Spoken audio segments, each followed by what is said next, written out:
Alors, il nous faudra un secrétaire de séance et je peux vous proposer ce soir Laurence Fardin, Jean-Marie Soulard.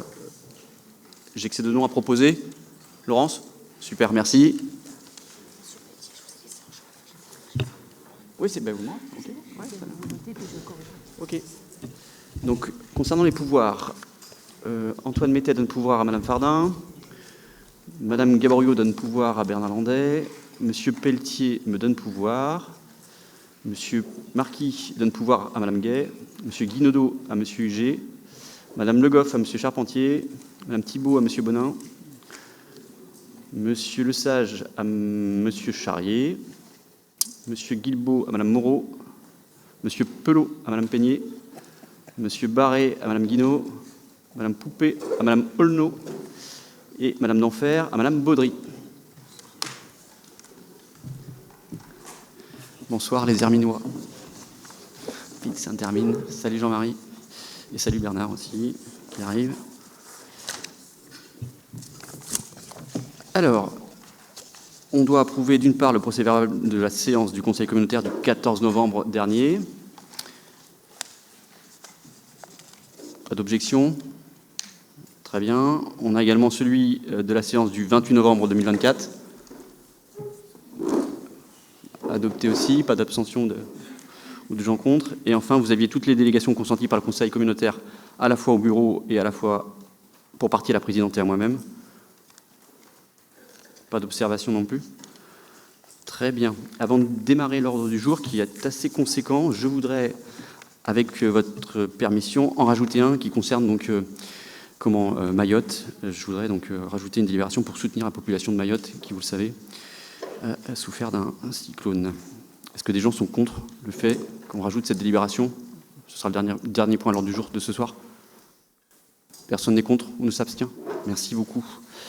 Donc pour démarrer ce conseil conséquent, le premier point sera relatif à la CTG, Convention territoriale globale, et on va vous faire une petite présentation, puisque c'est un sujet important pour le territoire. Présentation qui sera faite par Philippe Géant et par Emmanuel Bernard, donc le service à la population. Et puis j'en profite pour saluer, je l'ai vu tout à l'heure, Jean-Yves Clotour qui avait, initié ce premier contrat territorial global avec la CAF. Oui, il se cache, voilà, mais il est là. Et donc on est sur une seconde génération. Je vous en prie, Philippe, Emmanuel.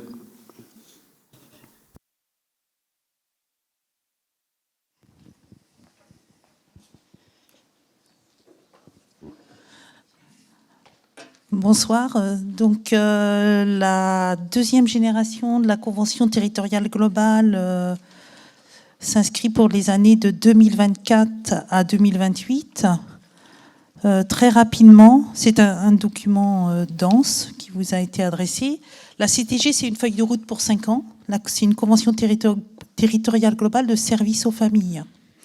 Elle fait suite à une étude demandée par la CAF pour évaluer la première CTG, ce qui nous paraissait important à l'échelle du territoire récent, qui était la communauté Sud-Vendée littorale, et dresser le portrait social de la communauté de communes.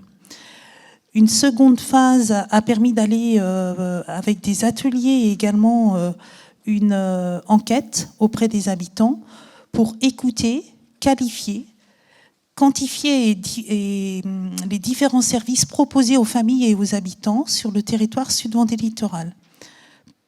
Il y a eu 2588 questionnaires exploitables, ce qui nous donne une bonne base avec en axe en fait, et ambition affichée, c'est relever de l'adaptation de l'offre de services sur le territoire, développer et améliorer l'offre de services aux familles et renforcer la cohésion sociale et l'accès aux droits sur le territoire.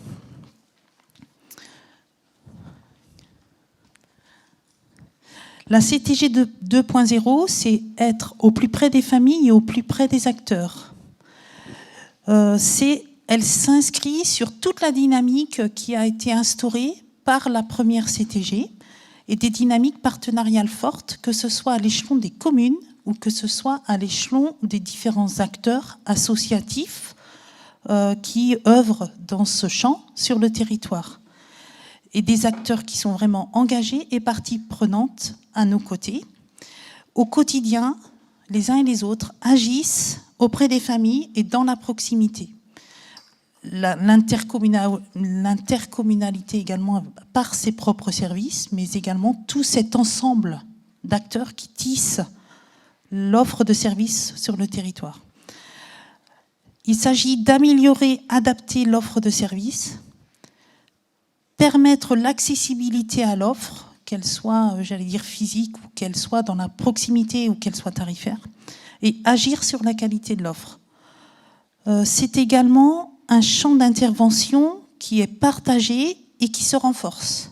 Et ça, c'est essentiel, parce que la première, on a appris à se connaître, reconnaître, tracer des coopérations, mutualisations, et avoir un impact plus fort et en synergie les uns avec les autres.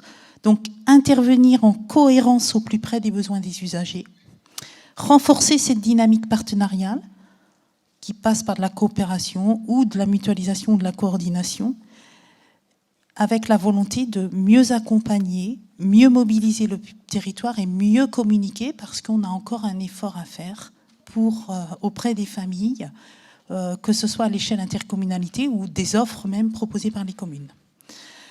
Voilà, et sachant que ça passe par le soutien des services enfants-jeunesse, donc je suis avec Philippe, qui est responsable du gros service enfants-jeunesse, pour soutenir les initiatives en termes d'ingénierie, conseil ou de coopération, ce qui se fait déjà, j'allais dire, assez naturellement avec les communes.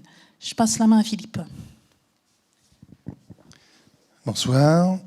Alors, j'avais une diapo, voilà. Donc, comme vous l'a indiqué Emmanuel, cette nouvelle convention, elle se décline à travers 5 thématiques principales qui sont proposées par la Caisse d'allocation familiale dans son cadre national de référence. Et puis nous, on vient dire dans ces thématiques-là quelles sont les priorités et quelles sont les choses que l'on souhaite mettre en avant. Sur le premier axe de la petite enfance, on est sur une offre à la fois en direction des parents, en direction des enfants, dans le but de trouver des places pour les parents qui auraient des besoins de garde. Et pas trouver les places tout seuls, nous, mais essayer de mettre en cohérence une offre d'accueil à la fois individuelle, collective, privée ou publique, peu importe, mais que les gens puissent aller travailler et trouvent des possibilités de confier leur enfant à quelqu'un. Et ça se décline à travers des fiches actions. Voilà. Comme tous les programmes auxquels vous êtes habitués dans les politiques territoriales, on a toujours un cadre d'action avec, pour nous, 16 fiches cette année. Ça veut dire que pour tous les acteurs, il y a des possibilités d'accéder à des moyens ou à des coopérations à partir du moment où on rentre dans ce cadre-là. Acteurs publics, acteurs privés, acteurs communaux, acteurs associatifs. C'est bien une convention qui est destinée à l'ensemble du territoire et pas seulement à la communauté de communes. Donc concrètement, si j'illustrais la petite enfance, par exemple, on va mettre en place avec le réseau Petite Enfance ce qu'on appelle l'offre inversée, où c'est les parents qui viennent disant moi voilà quelle est ma problématique de garde pour mon enfant, et puis nous on va essayer de recenser sur le territoire l'ensemble des possibles, peut-être essayer de faire préciser quelle est la nature du besoin de la famille. Est-ce que c'est sur un besoin de garde collectif pour apprendre la socialisation? Est-ce qu'on est plutôt sur une offre individuelle? Est-ce qu'on est près de l'emploi? Est-ce qu'on est près du domicile? Est-ce qu'on est à la recherche d'horaires atypiques ou pas? Est-ce qu'il y a un besoin d'inclusion pour des enfants en situation de handicap, etc., etc. Et nous, on met en lien et on accompagne pendant tout le parcours de l'enfant.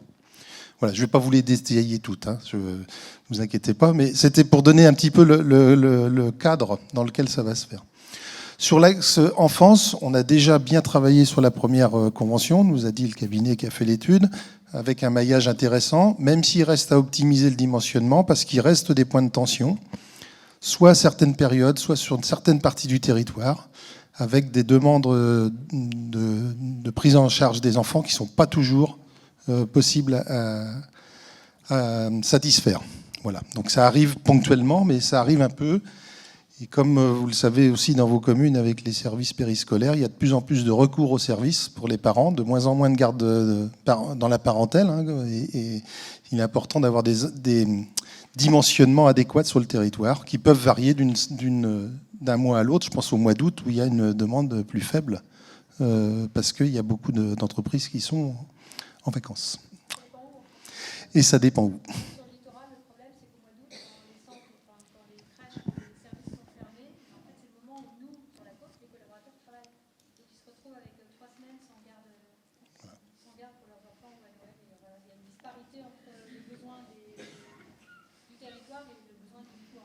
Voilà, donc l'idée, c'est aussi de prendre en compte cette saisonnalité-là pour ne pas laisser les gens sans solution. Et puis, il y a le problème des week-ends, et puis, enfin, etc., etc.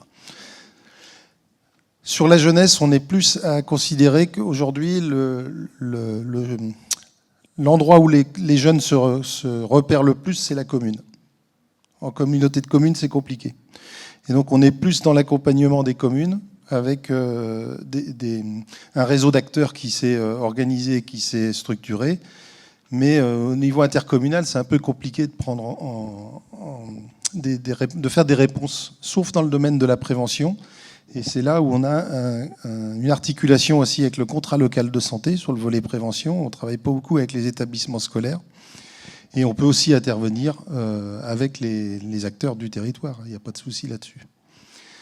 Sur la parentalité, il y a beaucoup alors c'est un sujet dont on entend beaucoup parler, que ce soit dans les médias, dans les écoles, dans les communes. C'est un sujet sur lequel on intervient comme d'autres, avec beaucoup d'acteurs et pour lesquels la solution pour les acteurs ou les parents n'est pas très visible ni très lisible. Parce qu'il y a un réseau de gens un peu conséquent qui œuvrent dans ce domaine-là. Et il faut qu'on arrive à structurer cette politique-là pour se rendre plus reconnaissant. Et puis sur l'accès au droit et l'inclusion sociale, alors là c'est tout ce qui est animation de la vie sociale, AVS. Il y a tout le réseau associatif local, tout le réseau des communes qui agit avec des enjeux qui ont été soulevés par l'étude, à la fois sur l'illectronisme, la capacité des gens à se repérer, parfois aussi au niveau de leurs droits, beaucoup de non-recours aux droits. Et donc c'est à travers France Service, à travers les centres sociaux, à travers tous les acteurs de la vie sociale que l'on souhaite intervenir. Dans votre document, si on peut passer à la diapo suivante, vous avez de décrit 16 fiches actions. Moi, je les ai brossées de façon très très rapide, mais vous avez à chaque fois un petit rappel des constats et des enjeux qui ont été mesurés à travers l'étude. Et puis derrière, des objectifs opérationnels, des modalités d'intervention et puis des débuts de recensement de partenaires ou de moyens à mettre en œuvre avec parfois aussi des points de vigilance qui sont donnés. Et puis un calendrier de réalisation qui peut être soit défini, soit encore à travailler, puisque l'étude, on l'a menée sur 5 mois, ce qui est assez rapide, et on a encore une phase de mise en œuvre à imaginer. Et donc, en plus de ces fiches actions, vous avez la gouvernance qui a été imaginée aussi, avec la capacité de mobiliser des acteurs sur des groupes de travail, un petit peu dans la continuité de ce qu'on a fait pour concevoir cette deuxième génération de CTG, qui va permettre d'alimenter au fur et à mesure les travaux pour la CTG. Voilà. Si on peut avancer... Un petit rappel, même si la CTG n'est pas un dispositif financier, tout de même, c'est ce qui permet à la CAF d'intervenir par la suite. Avec, vous le voyez, partout où c'est en jaune, c'est les communes dans lesquelles la CAF intervient financièrement. Parfois, c'est à travers des associations, ou ça peut être à travers la communauté de communes. Et pour des montants importants, puisque en fonctionnement sur l'année 2024, on est à presque 2 millions d'interventions en fonctionnement, à travers 73 conventions d'objectifs et de financement. C'est dire s'il y a un nombre conséquent d'acteurs qui sont subventionnés. Et puis aussi à travers des conventions d'investissement, puisqu'il y a 11 conventions d'investissement pour 1 700 000 € sur le territoire. Donc vous voyez, globalement, il y a forcément des enjeux importants à signer ces conventions avec la CAF. Voilà, c'est aussi pour ça que sur la deuxième génération, la CAF souhaite signer avec la communauté de communes, mais également avec l'ensemble des communes. Donc les prochaines étapes, c'est demain la signature par le président et la directrice et le président de la CAF, l'envoi du modèle de délibération aux communes. Alors on a 2 communes ont déjà délibéré, puisque pour percevoir les financements 2024 et au regard de la fusion de Saint-Hermine et Saint-Jean-de-Beugné, elles ont déjà délibéré et la CAF, de manière dérogatoire, laisse 2 mois pour que dans vos conseils municipaux, on a les modèles, vous puissiez délibérer pour percevoir les financements 2024. On vous les adresse en décembre, au tout début janvier. Conférence des maires pour présenter. On a eu un diagnostic extrêmement fin, et ça rejoint ce que disait Madame, par bassin de vie, avec aussi tant les données populationnelles que qualitativement, un questionnaire et exploiter 2800 questionnaires, ça dessine aussi et ça nous a affiné les besoins de la population sur le territoire. Donc la conférence des maires avec la CAF qui sera à nos côtés, la date est fixée au 27 janvier 2025, et puis une tournée, j'allais dire, sur le terrain avec la présentation détaillée et les échanges par bassin de vie, des 5 bassins de vie qui ont été dessinés, de février à avril, et là, c'est autant vous, élus, que vos acteurs et les forces vives qui œuvrent dans le champ de la CTG. Voilà.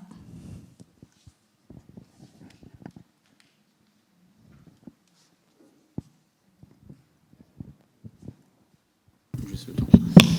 Merci beaucoup. Est-ce qu'il y a des questions? Vous avez été concis, rapide, pour un dossier beaucoup plus complexe que ça. Est-ce qu'il y a des gens qui ont des questions? Pas de questions. Bon, il y aura des présentations qui seront de toute façon en conférence des maires et par la suite sur les territoires. Merci beaucoup, Philippe, Emmanuel. Bon retour à vous. Marie, je te laisse poursuivre.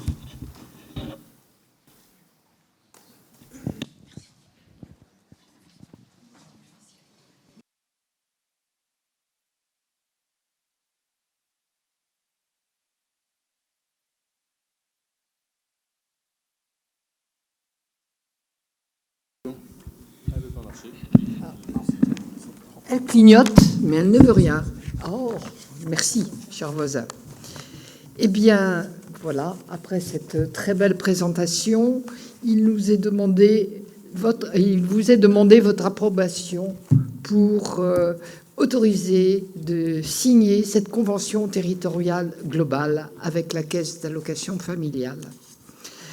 La Caisse d'allocation familiale a des champs d'intervention multiples: petite enfance, jeunesse, parentalité, animation de la vie sociale, logement et amélioration du cadre de vie, accès aux droits, accessibilité aux services, qu'elle décline dans une approche territoriale globale et qui croise ceux de la communauté de communes Sud-Vendée Littoral.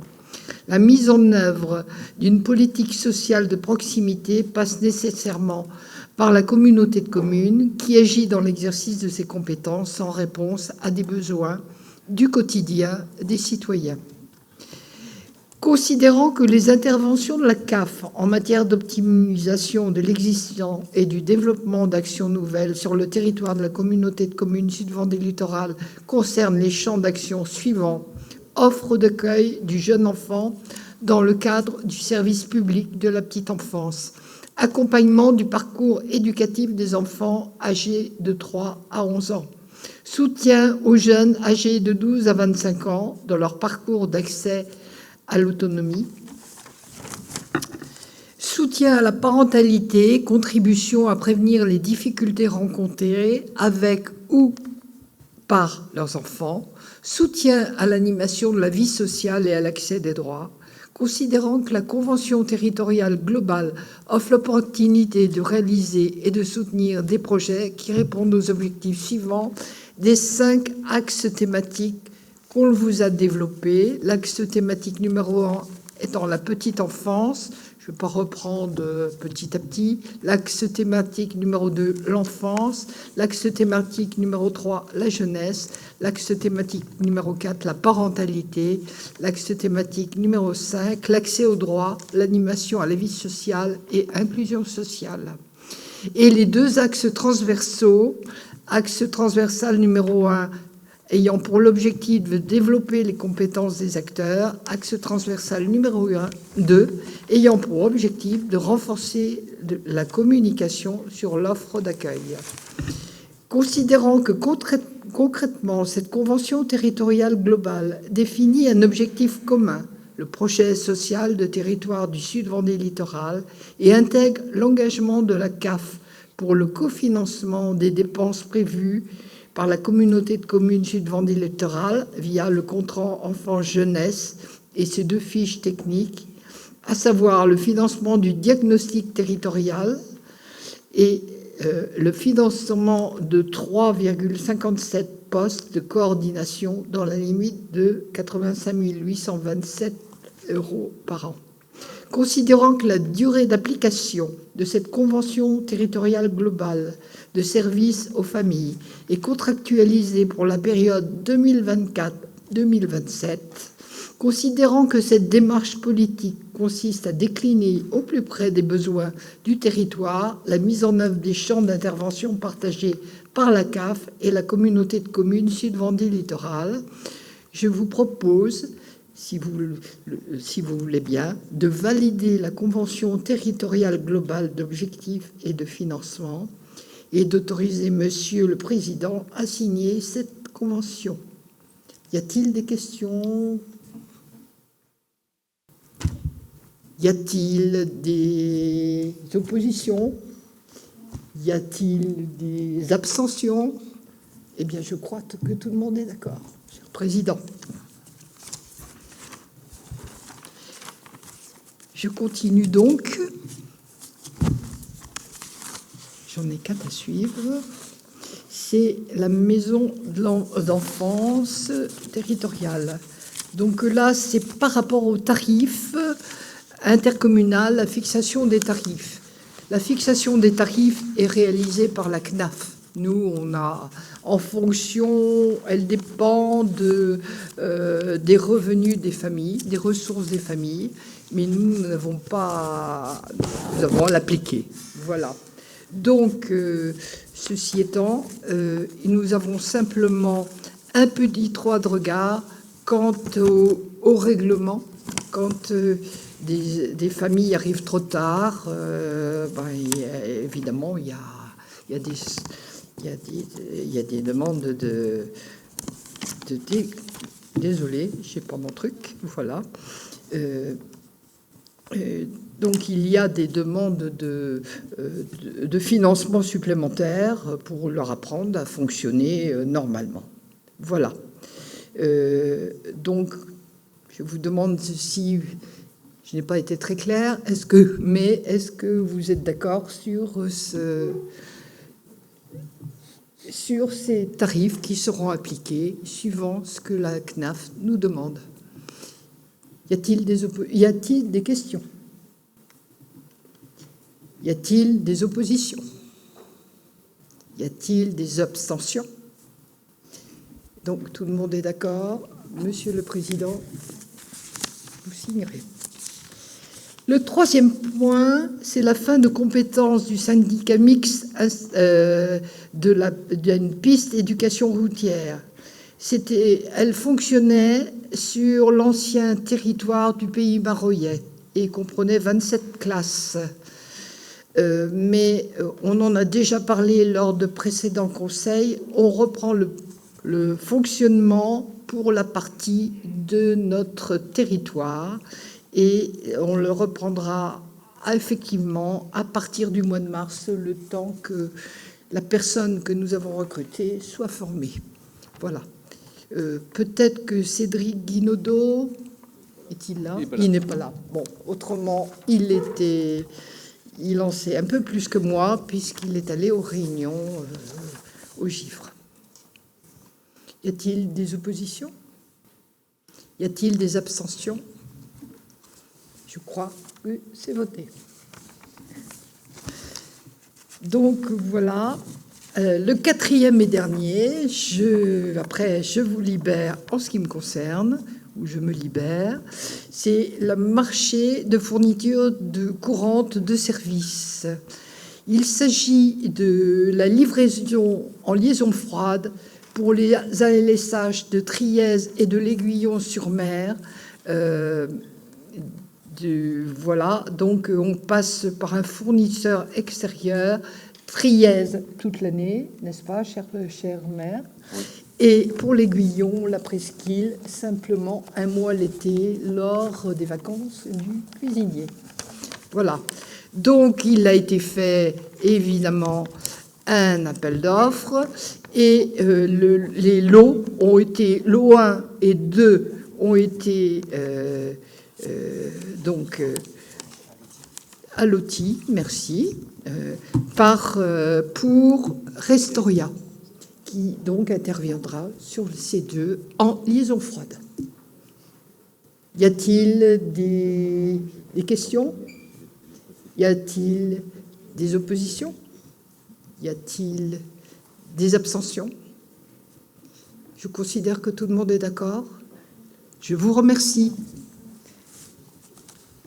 Président.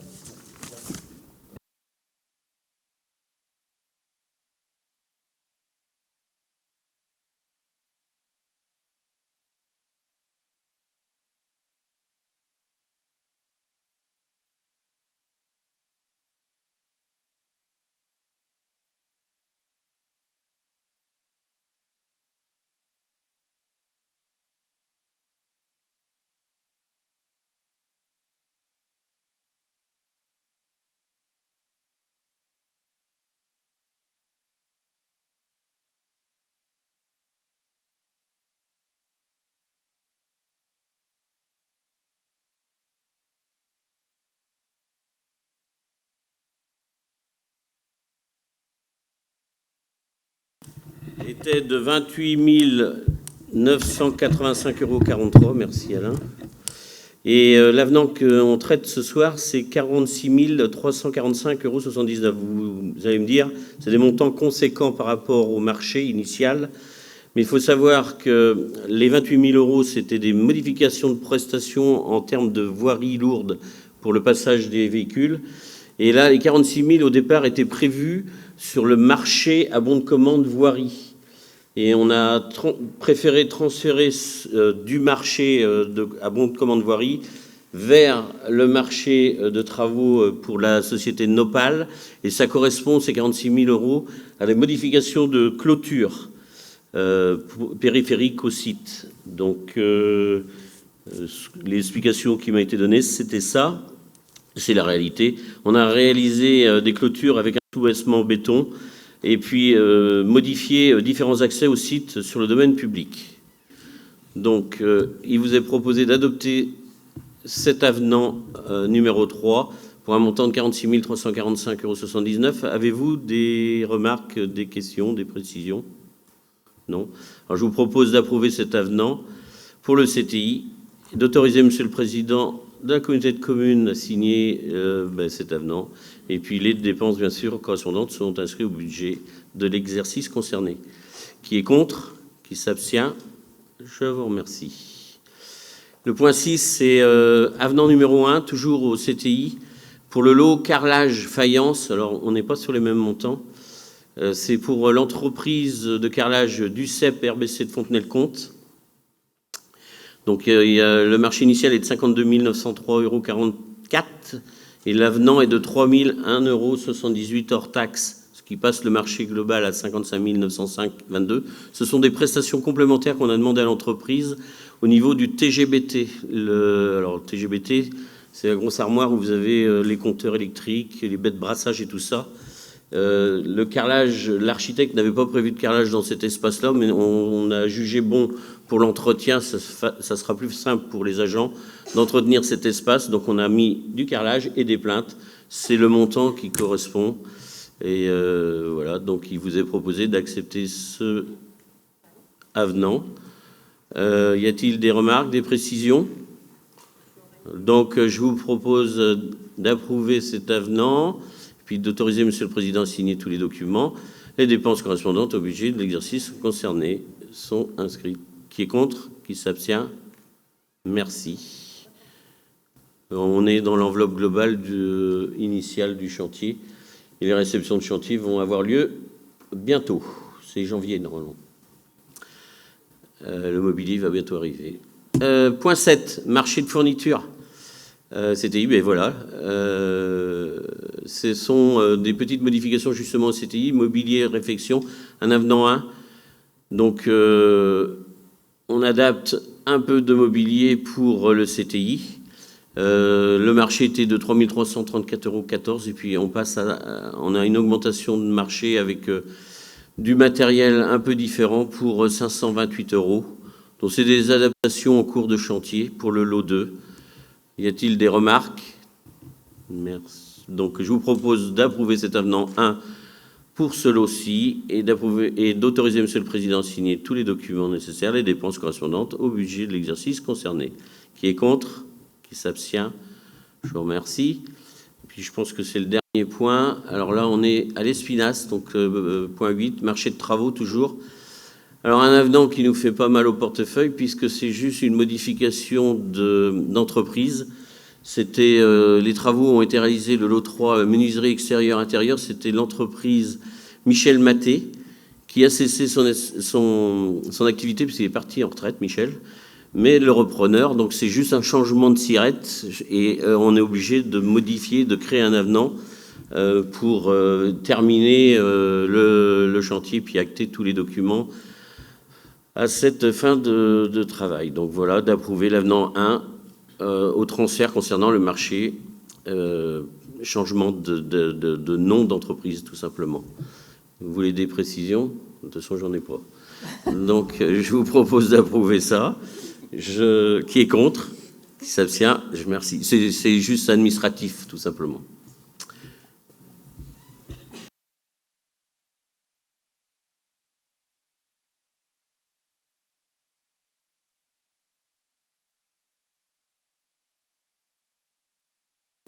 Non, c'est pas terrible.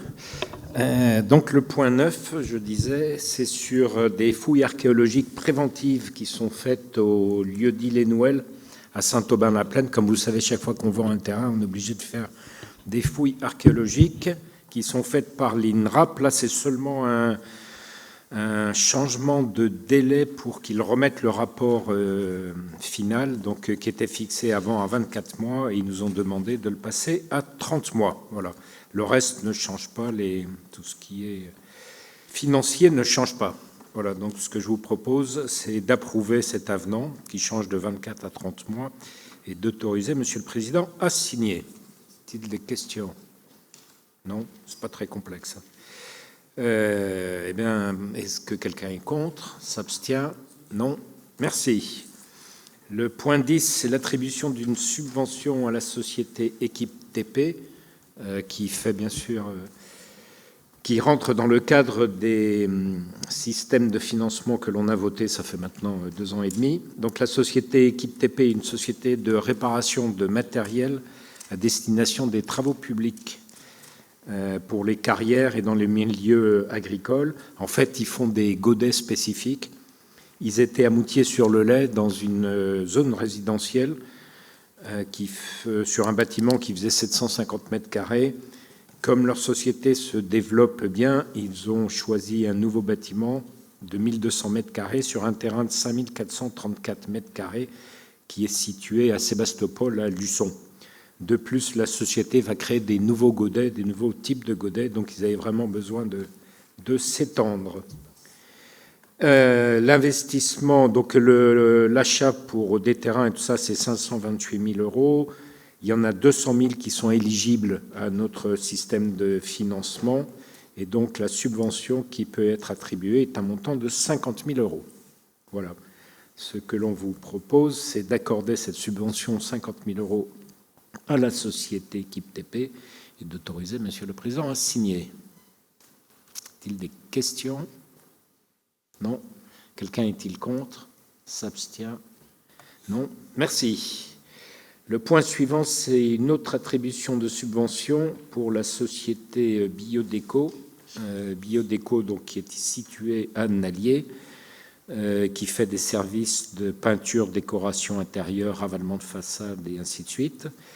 Ils ont décidé de s'étendre et surtout de se transférer une partie de leur activité à Luçon, à l'entrée de Luçon. Si vous voyez, quand vous venez de Nallier, c'est là où il y a la fleuriste, c'est juste à côté, il y avait une friche industrielle qui était là depuis un certain temps. Donc ils ont racheté ce bâtiment pour agrandir faire déjà un espace pour montrer ce qu'ils font à leurs clients, pour agrandir leur activité, et puis à côté, ils vont faire des locatifs pour leur personnel. Voilà. La dépense éligible, qui est que la partie entreprise, pas la partie des locatifs, pardon, s'élève à 202 990 €, et on peut leur fournir une subvention de 60 000 €, dont 20 000 sont parce qu'ils enlèvent une friche industrielle qui n'était pas très très jolie. Voilà. Dominique, tu as quelque chose? Voilà. C'est en cours, c'est en train de bien avancer. C'est donc d'accorder, ce qu'on vous propose, c'est d'accorder la subvention de 60 000 €, dont 40 000 qui sont liés à la friche, et d'autoriser, Monsieur le Président, à signer les documents. Y a-t-il des questions? Non. Quelqu'un est contre? S'abstient? Non. Merci. Après, il y a la vente d'une entreprise foncière à détacher d'une parcelle de terrain cadastré au 6 Le Marais-Garot, sur la commune de Vouillers-les-Marais, au profit du département de la Vendée. C'est une autorisation de signature. On parle de 169 mètres carrés. Et en fait, c'est pour le département avait besoin de ça pour un passage de route. Voilà. Donc, il est proposé à l'Assemblée de céder ladite superficie au prix de 169 €. Voilà. Je vous propose de céder donc au département cette emprise foncière de 169 mètres carrés à 169 €, d'autoriser Monsieur le Président à signer et éventuellement de se faire représenter. Des questions? Non. Quelqu'un est-il contre? S'abstient? Non. Merci. Et j'en ai fini. Merci, je vais enchaîner. Donc on est sur le point 13, concernant les délégations de pouvoir du Conseil communautaire au bureau de la communauté de communes Sud Vendée Littoral. Donc en vue de faciliter la bonne marche de l'administration intercommunale, l'organe délibérant peut déléguer une partie de ses attributions au bureau. Alors, je ne vais pas tout vous lister, mais dans le domaine des affaires financières, donc on a effectivement en matière de finances la réalisation des emprunts d'un montant supérieur à 1 million € et dans la limite de 4 millions. Ligne de trésorerie entre 1 et 4 millions, et puis les subventions aux associations dans la limite de 50 000 €. En matière de commande publique, donc pour un montant compris entre 90 000 € et les seuils européens en vigueur. Et puis, dans le domaine des ressources humaines, d'adopter et mettre en œuvre les plans de formation et d'autoriser donc la conclusion de toute convention qui s'y rapporte. Donc c'est, comment dirais-je, les mêmes délégations qu'on avait consenties précédemment au bureau. Est-ce que vous avez des questions ou des remarques? Pas de questions. Est-ce que des gens sont contre? S'abstiennent? Je vous remercie. La délibération suivante concerne donc les délégations de pouvoir à moi-même. Donc là, encore, il y a un certain nombre de domaines. Donc on a le domaine des affaires financières, donc la réalisation d'emprunts dans la limite de 1 million €, ligne de trésorerie d'un même montant. On a également la commande publique. Donc là, on est sur un montant strictement inférieur à 90 000 €. Pour les demandes de sous-traitance également. Pour les SPL, on limite le montant à 50 000 € hors taxe. Dans le domaine de l'administration générale, donc on a ce qui concerne la matière foncière et la gestion du patrimoine, donc de céder de gré à gré dans la limite de 25 000 €. On a aussi, des délégations en matière d'assurance, avec un montant limité à 10 000 €.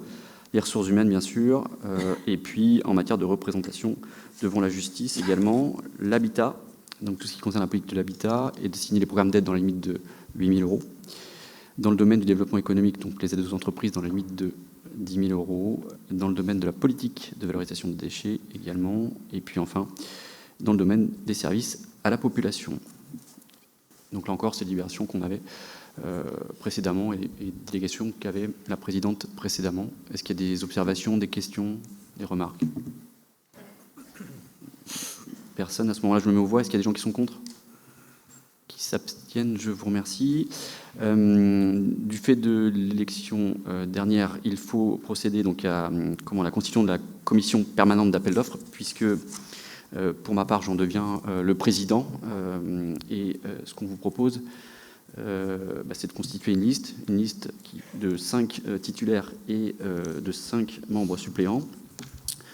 Au niveau des titulaires, je vous propose donc ceux qui siégeaient précédemment, à savoir Patrice Gendronneau, Éric Sautreau, Pierre Careil et Lisiane Moreau. Et je vous propose pour me remplacer Dominique Bonin, premier vice-président. Dans les suppléants, nous avions donc René Froment, Guy Barbeau, David Pelletier et Gilles Vattiot. Et en suppléant, puisque Dominique monte d'un cran, je proposerai Arnaud Charpentier. Des observations?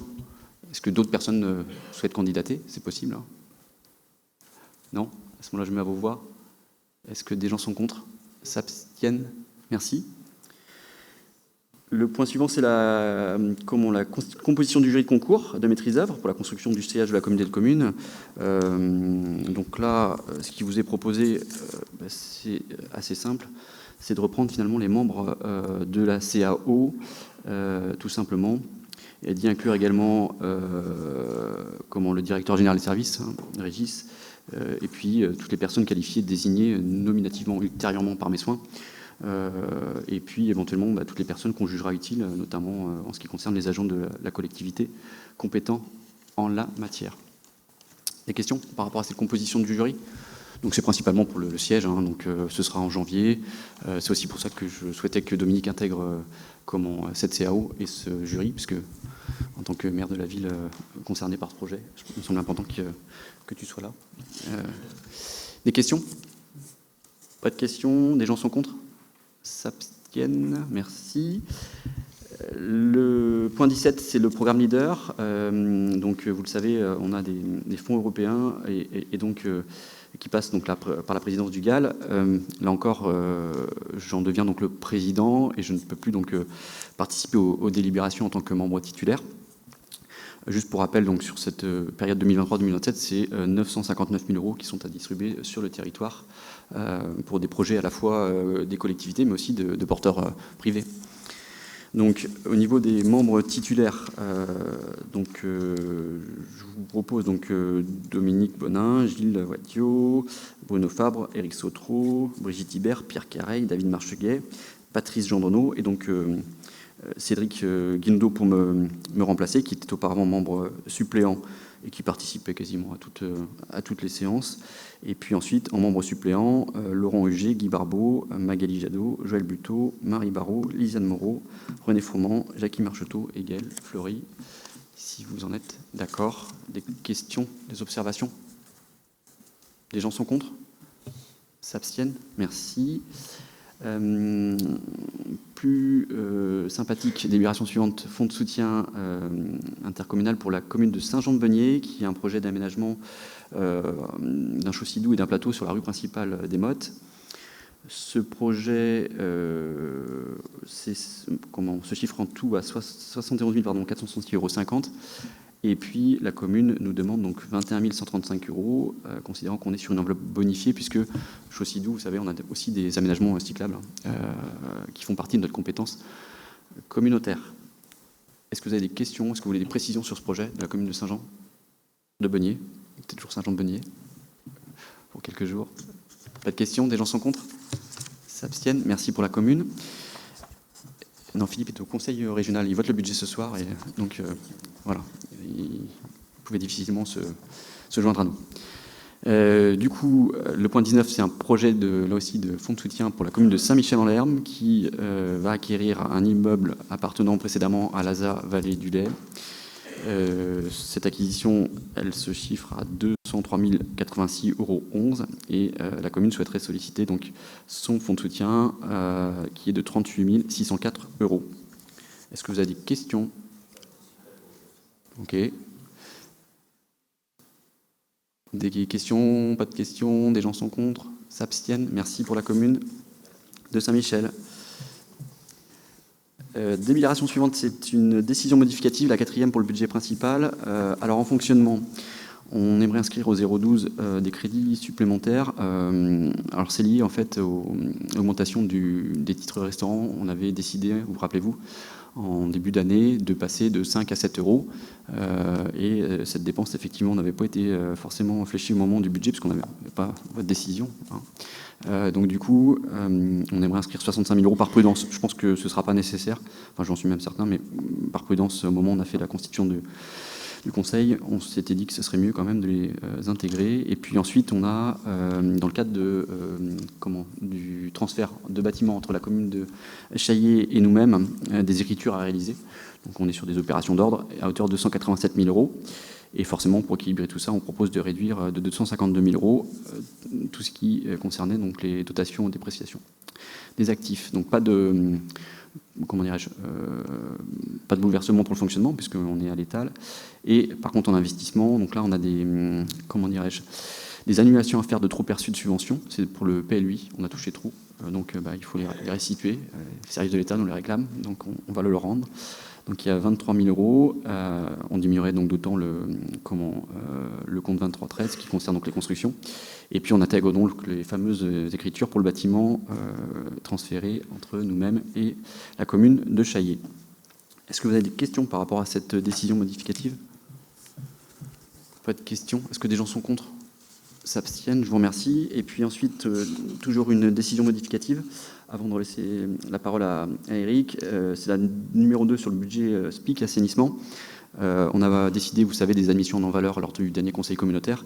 Et donc, il nous manque un peu de crédit sur ce compte-là. Donc, on vous propose d'inscrire 1 500 euros de plus et donc de minorer le chapitre dépenses imprévues, tout simplement.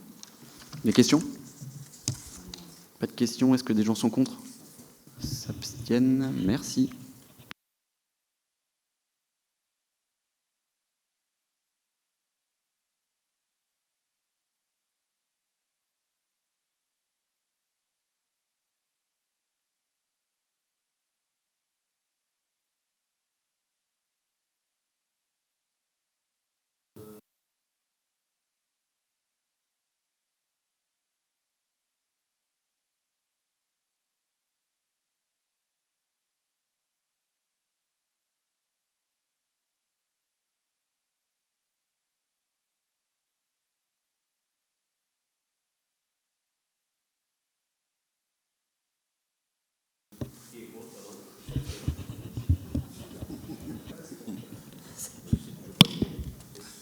Il faut attendre, il faut le laisser, il faut appuyer, puis le balancer.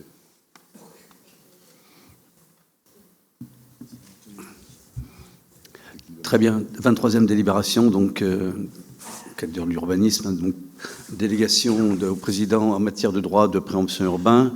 La communauté de communes est l'autorité compétente en matière de plan local d'urbanisme et par conséquent titulaire du droit de préemption urbain.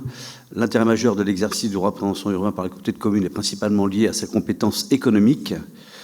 Donc, depuis le 1er janvier 2017, la communauté de communes est titulaire de ce droit, en lieu et place des communes, concernant bien sûr tout ce qui est zone économique. Le droit de préemption urbain s'exerce sur des périmètres définis dans les documents d'urbanisme locaux jusqu'à l'adoption du plan local d'urbanisme intercommunal qui définira alors le nouveau périmètre d'application du droit de préemption urbain à l'échelle du territoire. Le droit de préemption urbain peut cependant être délégué par la communauté de communes aux communes membres dans les limites fixées par la loi. Ainsi, compte tenu de la diversité actuelle des périmètres et des situations liées à la continuité des actes passés par les communes membres, il a été décidé par l'Assemblée de déléguer le droit de préemption urbain aux communes membres sur les zones U ou AU et NA définies dans les documents d'urbanisme locaux en vigueur, à l'exclusion des zones UE, 1 AUE et 2 AUE. Donc, afin de faciliter la bonne marche de l'administration intercommunale, il est proposé donc aux membres du conseil communautaire de déléguer à Monsieur le Président l'attribution suivante: l'exercice du droit de préemption urbain pour l'instruction des actes ne relevant pas de délégation aux communes membres. Bon, c'est une formalité qui était déjà appliquée auparavant. Y a-t-il des remarques? Non. On se soumet à votre vote. Qui est contre? Qui s'abstient? Merci. Voté à l'unanimité. La 24e délibération, c'est le retrait de délégation d'exercice du droit de préemption urbain à la commune de Saint-Jean-de-Beugnier sur le secteur d'intervention de l'EPF, l'établissement public foncier de la Vendée. Donc le Conseil communautaire, le 14 novembre déjà 2024, avait approuvé la convention d'études. C'était l'étude entre l'EPF de la Vendée, la commune de Saint-Jean-de-Beugnier et la communauté de communes sur Vendée littorale. Cette étude donc de la par la communauté de communes de Saint-Jean-de-Beugnier, qui a sollicité l'intervention de l'EPF, c'est une mission d'étude relative à la réalisation d'un projet de résidence sociale, îlot cœur de village. Dans ce cadre, une convention tripartite a déjà été passée. Cette convention permet bien sûr à l'EPF de définir les engagements que prennent la commune de Saint-Jean-de-Beugnier, la communauté de communes Sud-Vendée littorale et l'EPF de la Vendée en vue de la réalisation de ce programme. Voilà, le projet donc sur Saint-Jean-de-Beugnier, le périmètre d'intervention se situe au sein du centre-bourg de la commune, soit sur une superficie totale d'environ 2700 m², avec des parcelles cadastrées qui s'appellent A, B, numéro 10, 11 et 239. La durée de la convention est pour 18 mois, à compter de la date de signature de cette dernière. Donc il est proposé de retirer au préalable la délégation attribuée à la commune de Saint-Jean-de-Beugnier en matière de droit de préemption urbain sur le secteur visé, par la convention d'études signée, et ce pour la durée de la convention précitée, éventuellement prorogée par avenant. Avez-vous des remarques particulières? Non. Donc, sous votre vote, qui est contre, qui s'abstient, voté à l'unanimité, je vous en remercie. La délibération suivante, donc la 25e, c'est en fait le fait de pouvoir maintenant déléguer partiellement le droit de préemption urbain à l'EPF sur la commune de Saint-Jean-de-Beugnier. Donc, tout simplement, on vous propose donc de déléguer cet exercice de droit de préemption urbain à l'établissement public foncier de la Vendée, donc au profit, bien sûr, de la commune de Saint-Jean-de-Beugnier. Avez-vous des remarques particulières? Non. On le soumet à votre vote. Qui est contre? Qui s'abstient? Voté à l'unanimité. Merci. La 26e délibération, donc c'est le service ADS. Vous savez, c'est donc la fixation des prix, comme on le fait annuellement. En fait, cette année, pour l'année 2025, il est proposé en fait de maintenir les tarifs tels qu'on les a maintenant depuis 2023. On ne les a pas augmentés. L'objectif, souvenez-vous, c'était d'obtenir le chiffre de 70% de participation. Là, on est à peu près à 62%, donc on atteint quasiment les objectifs. Donc on maintient les tarifs tels que proposés dans le tableau que vous avez, qui est joint. Les CU, donc c'est 44 €, permis de démolir 89, les DP 78 €, les permis de construire 111 €, permis d'aménager 133, permis d'aménager simple 75, modification de PC, donc permis de construire 75, modification de permis d'aménager 75. Voilà, donc on vous propose de fixer les tarifs et de dire qu'ils sont applicables à compter du 1er janvier 2025. Avez-vous des remarques particulières? Non. Très bien. Vous avez, je crois, on n'a pas d'annexe, hein, on maintient les... Parce que pour cette année, le bilan n'est pas encore tout à fait terminé concernant l'année 2024. Donc on n'a pas pu le présenter, on n'a que les chiffres de 2023, mais on est quasiment sur une légère augmentation de quelques actes supplémentaires. Voilà, donc on soumet à votre vote. Qui est contre? Qui s'abstient? Voté à l'unanimité. Merci. Bien, Philippe étant absent, je vais prendre cette délibération. Donc le point 27, c'est des tarifs pour l'aire permanente d'accueil des gens du voyage. Ce qu'on vous propose, donc, c'est de maintenir les tarifs tels qu'ils étaient auparavant, donc sur les années antérieures, et donc de fixer au même montant et de dire que ces tarifs sont applicables à compter du 1er janvier 2025. Est-ce que vous avez des remarques par rapport à ces tarifs qui n'évoluent pas? Pas de remarques? Des gens sont contre? S'abstiennent? Merci. Le point 28, c'est la convention de partenariat avec l'association Escale Ouest dans le cadre du HTH, donc hébergement temporaire chez l'habitant. C'est un dispositif qu'on a mis en place il y a un peu plus d'1 an maintenant, qui fonctionne très bien, et pour lequel d'ailleurs la presse régionale nous a interrogé. Philippe est passé sur France 3 il y a quelques temps, puisque c'est vraiment quelque chose d'assez innovant à l'échelle du territoire qui se développe. Donc ce qu'on vous propose, c'est de maintenir ce dispositif. Et pour ce faire, on vous propose donc une convention de partenariat d'une durée de 3 ans Si vous en êtes d'accord, la participation annuelle qui nous serait demandée par l'opérateur, elle est de 24 000 € TTC. Voilà. Donc, encore une fois, c'est un dispositif qui séduit et qui, je pense, va se développer rapidement sur les territoires voisins. Est-ce que vous avez des questions par rapport à cette convention? Est-ce que des gens sont contre? S'abstiennent? Merci. Alors, le point suivant est un peu plus long, un peu plus complexe. C'est une déclaration d'intention d'engagement d'un programme d'intérêt général, le pacte territorial de l'ANA en 2025, en signature d'avenant aux conventions plateforme territoriale de rénovation énergétique avec le CIDEV, le programme SAR et la région des Pays de la Loire. Je vais essayer d'être le plus synthétique possible parce qu'on est sur une délibération assez longue. En fait, alors, en Vendée, on a un maillage un peu particulier. On a tous les territoires qui disposent aujourd'hui de guichets uniques de l'habitat, ce qui n'est pas le cas de tous les départements de France. Et donc, l'État se retrouvait avec des territoires pour lesquels il n'y avait pas d'opérateur en fait, susceptible d'intervenir pour aider en fait, les administrés. Et donc, ils ont ouvert, si vous voulez, ce dispositif d'aide, donc dans le cadre de comment mon accompagnateur rénove, à des opérateurs privés.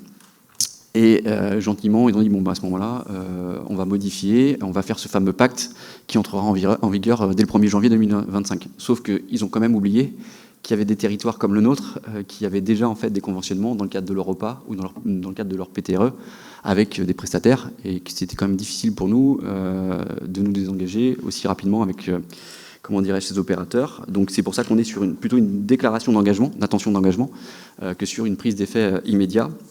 Donc ça, c'est le premier point. Donc nous, en fait, pour ce qui concerne donc ce qu'on appelle la PTRE, la plateforme territoriale de rénovation énergétique, donc là, comment dirais-je, on est accompagné aujourd'hui par l'ADIL, et puis sur la partie OPA, donc opération programmée de l'habitat, c'est ATIS qui nous accompagne. Donc on va maintenir et modifier quelque peu ces conventions. Et puis dans le même temps, dans le cadre de ce qu'on appelle les C2E, là, qui sont des financements qui servaient à financer en fait, le programme SAR, détenu par la région, l'État a dit je vais récupérer et donner ça à l'ANA, qui va donc ensuite le redistribuer sur le territoire. Donc c'est aussi, comment dirais-je, une des explications de cette modification d'avenant. Ce qu'il faut retenir, parce que c'est encore une fois une délibération assez complexe, simplement il faudra que nous on passe par un pacte dans les mois qui arrivent. Donc c'est pour ça qu'on a besoin d'avoir cette intention d'engagement de votre part. Ce qu'il faut retenir aussi, c'est qu'au niveau des montants, ça ne change rien. On aura toujours les mêmes montants, mais c'est l'ANA qui versera plus, puisqu'en fait la région qui perd le programme SAR va se désengager petit à petit au profit de l'ANA. Et donc, on a besoin de signer des avenants avec les opérateurs, à la fois l'ADIL et à la fois ATIS. Voilà, grosso modo, résumé, cette délibération sur la partie habitat. Donc, ce qui vous est demandé, c'est d'approuver donc l'intention d'engagement à la signature d'un programme d'intérêt général, donc le pacte territorial dans le cadre du futur service public de rénovation de l'habitat, de s'engager à délibérer sur ce fameux projet pacte avec la maquette financière d'ici le 31 mars 2025. Ensuite, d'autoriser donc la signature de l'avenant de clôture au 31 décembre 2024 de la convention signée avec le CIDEV en 2023, et donc portant sur le financement de la plateforme territoriale de rénovation énergétique. D'autoriser la signature d'un avenant de prolongation de convention signé donc en novembre 2022 avec la région Pays de la Loire dans le cadre de la PTRE, plateforme territoriale de rénovation énergétique, et donc porter la clôture administrative du programme SAR au 30 juin 2025 et la clôture administrative du programme PTRE au 30 juin 2026. Et donc de transmettre tout ça à la direction départementale des territoires et de la mer, à l'ANA et à la région Pays de la Loire, au département de la Vendée et aux délégataires de l'ANA et du CIDEV. Voilà, je ne sais pas si j'étais clair.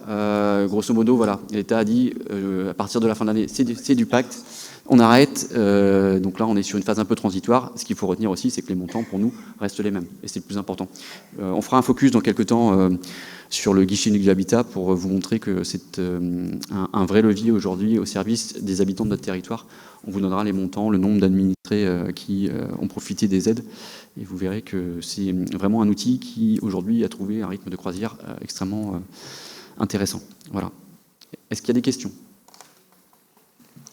Pas de questions. Est-ce que des gens sont contre cette délibération? S'abstiennent? Merci.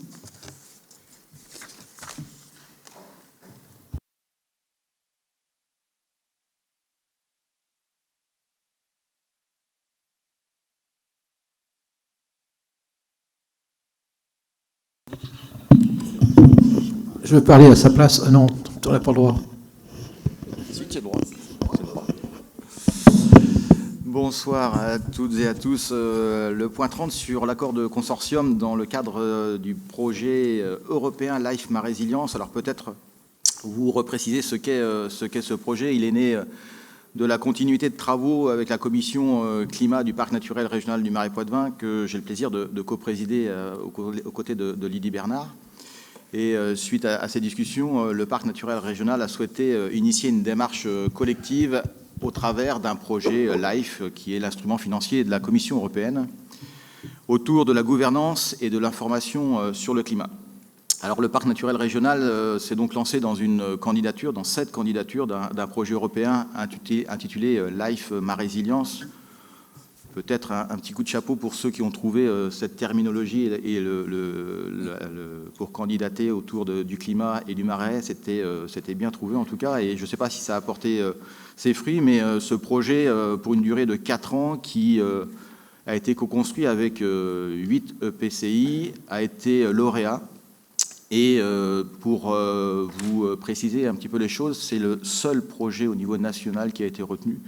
Donc vous voyez que c'est un beau projet et sur une thématique qui forcément intéresse un nombre important de concitoyens et aussi la Commission européenne.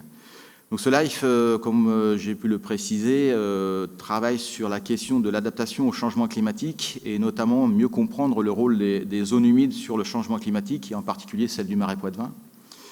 Territoire, vous en doutez bien, spécialement concerné et impacté par le changement climatique, d'une part de par sa situation géographique et par sa géomorphologie, un territoire littoral, en grande partie sous le niveau de l'océan, confronté au risque de submersion. On en reparlera peut-être, mais Laurent, avec l'étude qui est menée ici sur le territoire, et confronté aussi en tant que bassin versant aux inondations. Et vous imaginez bien que c'est un sujet qui nous est aussi propre, bien au-delà de notre territoire, même si ici, on parle de l'échelle du Marais Poitevin. Et par ailleurs, il faut signaler que le Marais Poitevin est la plus grande zone humide de la façade atlantique. Et au-delà de sa fragilité, il présente aussi des grands atouts, puisque quand on parle de zone humide, les zones humides ont aussi un rôle dans la régulation notamment des émissions des gaz à effet de serre, puisque le marais et les prairies en particulier sont capables de stocker du carbone. Et donc tout ce qui est stocké, tout ce qui est séquestré, c'est toujours ça en moins dans l'atmosphère. Alors le contenu de ce projet LIFE, au-delà des millions d'euros qui sont investis sur cette thématique-là, il souhaite associer aussi la question sur le projet participatif sur cette thématique-là. Et donc c'est un axe de gouvernance et d'information, comme son nom l'indique, hein, c'est outiller les élus, impliquer le maximum d'acteurs pour initier une dynamique collective qui permettra de faire émerger des stratégies de territoire, j'y reviendrai. Et puis, 2 autres axes qui composent ce LIFE. Le premier, c'est une création d'un observatoire du climat qui va permettre d'apporter des connaissances pour mieux mesurer, mieux comprendre les effets du climat sur notre territoire. Et puis, scénariser aussi les champs des possibles et essayer de projeter notre territoire avec des pratiques opérationnelles, des outils, donc outiller les élus, outiller notre territoire pour qu'on puisse répondre à ces évolutions climatiques. Alors pourquoi s'associer à ce projet LIFE? La première raison, c'est parce que notre territoire, Sud-Vendée Littoral, pour les 2/3, est adhérent du Parc naturel régional du Marais Poitevin. C'est aussi historiquement un partenaire solide de Sud-Vendée Littoral. On a aussi, je le reprécise, dans notre plan climat air énergie que nous avons adopté, un volet important sur l'adaptation au changement climatique.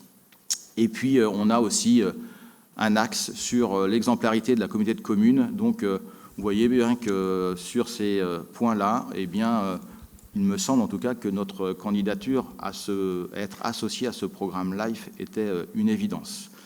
Ensuite, il y a aussi la vraie cohérence avec l'étude que l'on conduit actuellement et qui porte sur la gestion des risques naturels sur notre territoire. Et le principe, ça serait justement de pouvoir associer ces deux échelles. Donc comment nous, avec l'étude que l'on porte sur notre territoire, on pourrait nourrir le LIFE et comment le LIFE, sur une dimension un peu plus grande, viendrait aussi nous apporter des retours d'expérience que nous, on pourrait intégrer sur notre territoire. Voilà un petit peu en résumé ce que porte ce LIFE au-delà des chiffres aussi. Donc vous le savez, vous l'avez vu, c'est 4 millions d'euros. Alors jusqu'à présent, donc il y a 81% de financements qui sont déjà sécurisés. Vous voyez un peu les partenaires, hein, au-delà des partenaires institutionnels, vous avez aussi les mutuelles qui sont associées. Oui, et deux autres groupes partenaires privés, Darva et IMA, qui viennent compléter, ainsi que la Fondation EDF, qui viennent compléter ces financements-là. Alors, qu'est-ce que ça représente pour la Comcom?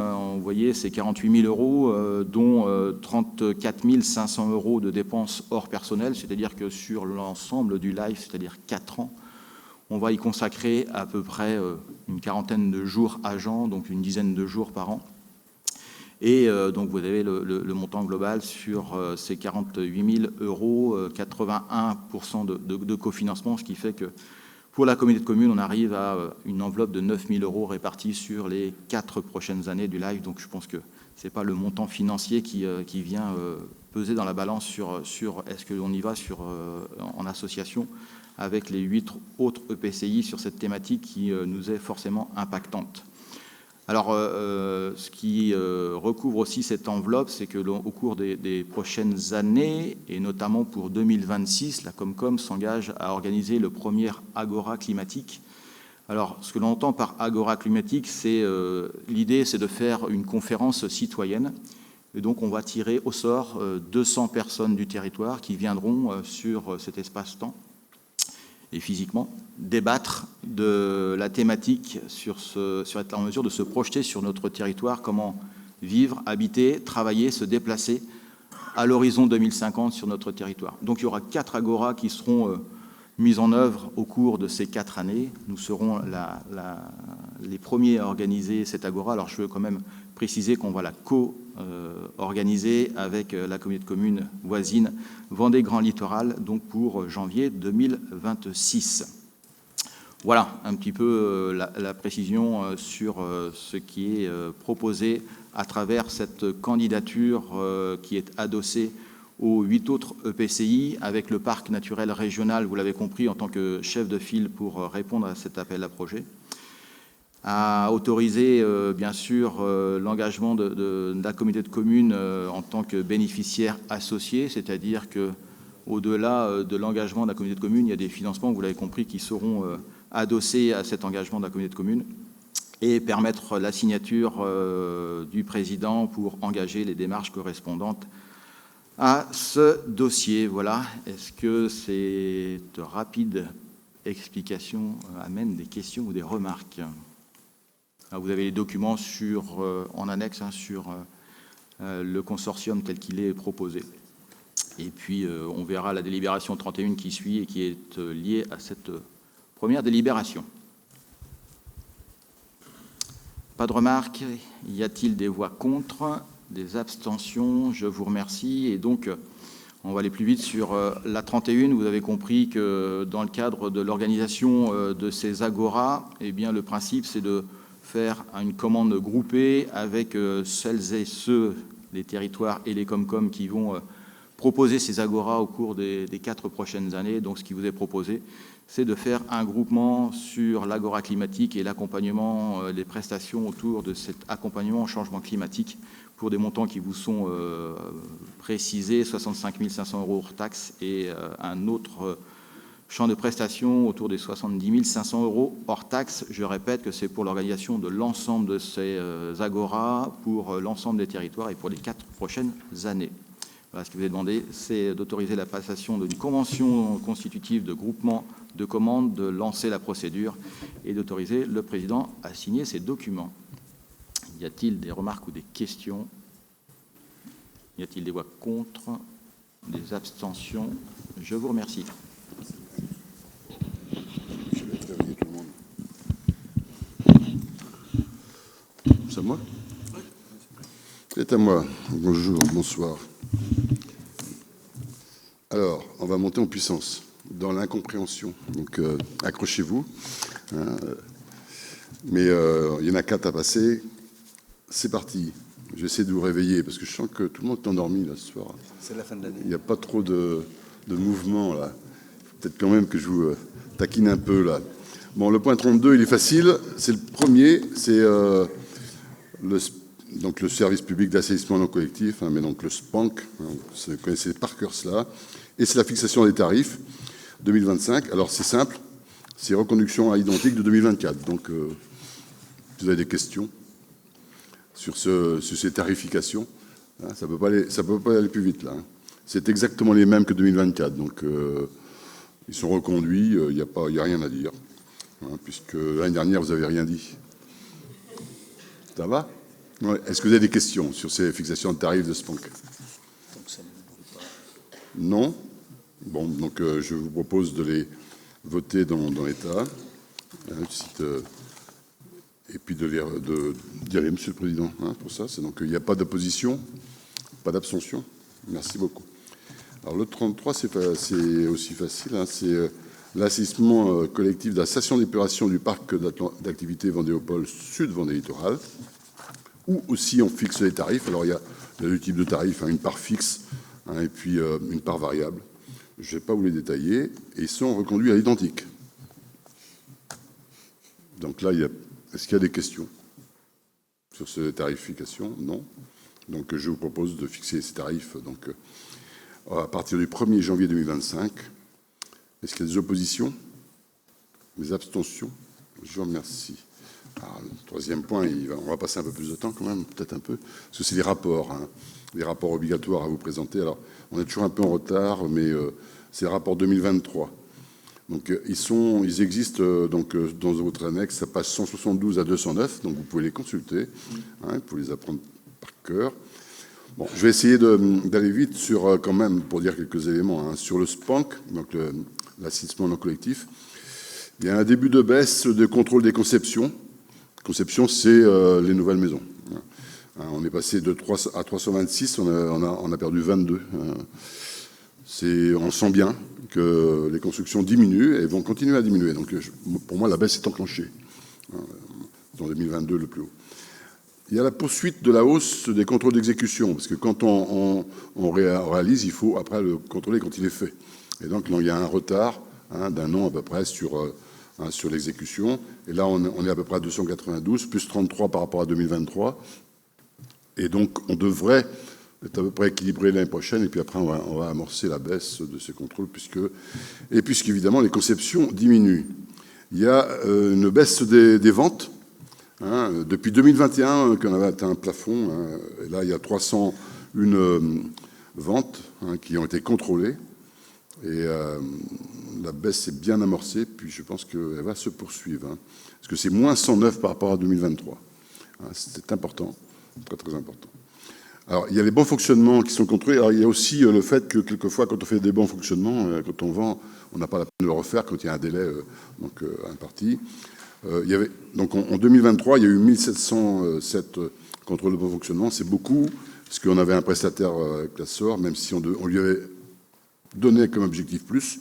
Donc c'est beaucoup plus important que 2023, mais ce sera en baisse en 2024, je vous l'annonce, puisqu'on l'a fait en régie avec des difficultés. Un petit chiffre quand même qu'il faut retenir, parce que les gens... ils ont l'impression qu'on les contrôle, mais il y a donc un peu plus de 2000 contrôles qui ont été faits en 2023, dont 300 ventes, ce que j'ai dit. Il y a 15% de ces contrôles qui sont non conformes où il n'y a rien, parfois. Donc là, il n'y a rien. Il peut y avoir rien où ils sont non conformes avec des risques sanitaires très forts. 15%. 60% qui sont non conformes, mais sans délai de réalisation. En clair, il y a 75% qui ne sont pas bons. Donc il n'y a que 25% de bons. C'est très important. Bon, voilà, il n'y a pas grand-chose à dire d'autre, sauf qu'on a instauré les pénalités en cas de refus de contrôle et en cas de non-réhabilitation dans les délais obligatoires, parce qu'on avait l'impression que tout le monde se fichait de réhabiliter parce qu'on ne mettait pas de pénalité. Donc désormais, il y aura des pénalités qui seront applicables, hein, et ce qui est normal. Donc après, au niveau des finances, pour le SPANC, il y a un léger excédent de fonctionnement en 2023, 257 €. Hein, c'est pas, avec un déficit d'investissement parce que de 30 000 €, parce qu'il y a eu un achat de véhicules, mais il reste un excédent de fonctionnement d'environ 91 000 €. Voilà. Donc ça, c'est pour le rapport SPANC. Pour le rapport station d'épuration, elle se trouve donc dans le parc. Il y a surtout 4 conventions d'industriels qui sont très importantes, hein, c'est celles qui ramènent plus d'argent, puisque c'est quand même des industriels qui emmènent beaucoup d'effluents. Il y a 42 abonnés qui sont plus légers, hein, dans le parc, et plus 2 communes, hein, Saint-Jean-de-Beugnier qui est relié, et les excédents de Saint-Hermine. Et donc, on a eu des excédents importants de volume entrant, plus 30 000 m3, qui sont imputables en grande partie à Saint-Hermine, qui a un réseau qui, quand il y a de la pluie, il y a plus d'effluents en excédent. Et depuis octobre 2023, à la fin d'année, elle était pluvieuse. Alors, je ne vous dis pas en 2024, hein, même si Saint-Hermine fait beaucoup d'efforts sur le réseau pour essayer qu'il y ait moins d'eau parasite rentrant.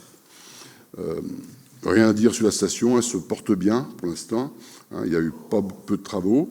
Il y a eu par contre, là, on a un excédent important de 160 000 €, donc ce qui est bien, mais il faudra prévoir un jour peut-être la refaire. Donc c'est bien de faire de prévoir de l'argent de côté. Donc on a un excédent, un report avec de 220 000, donc on a un excédent important. Voilà sur les rapports. Si vous avez des questions sur les rapports, je suis à vos dispositions.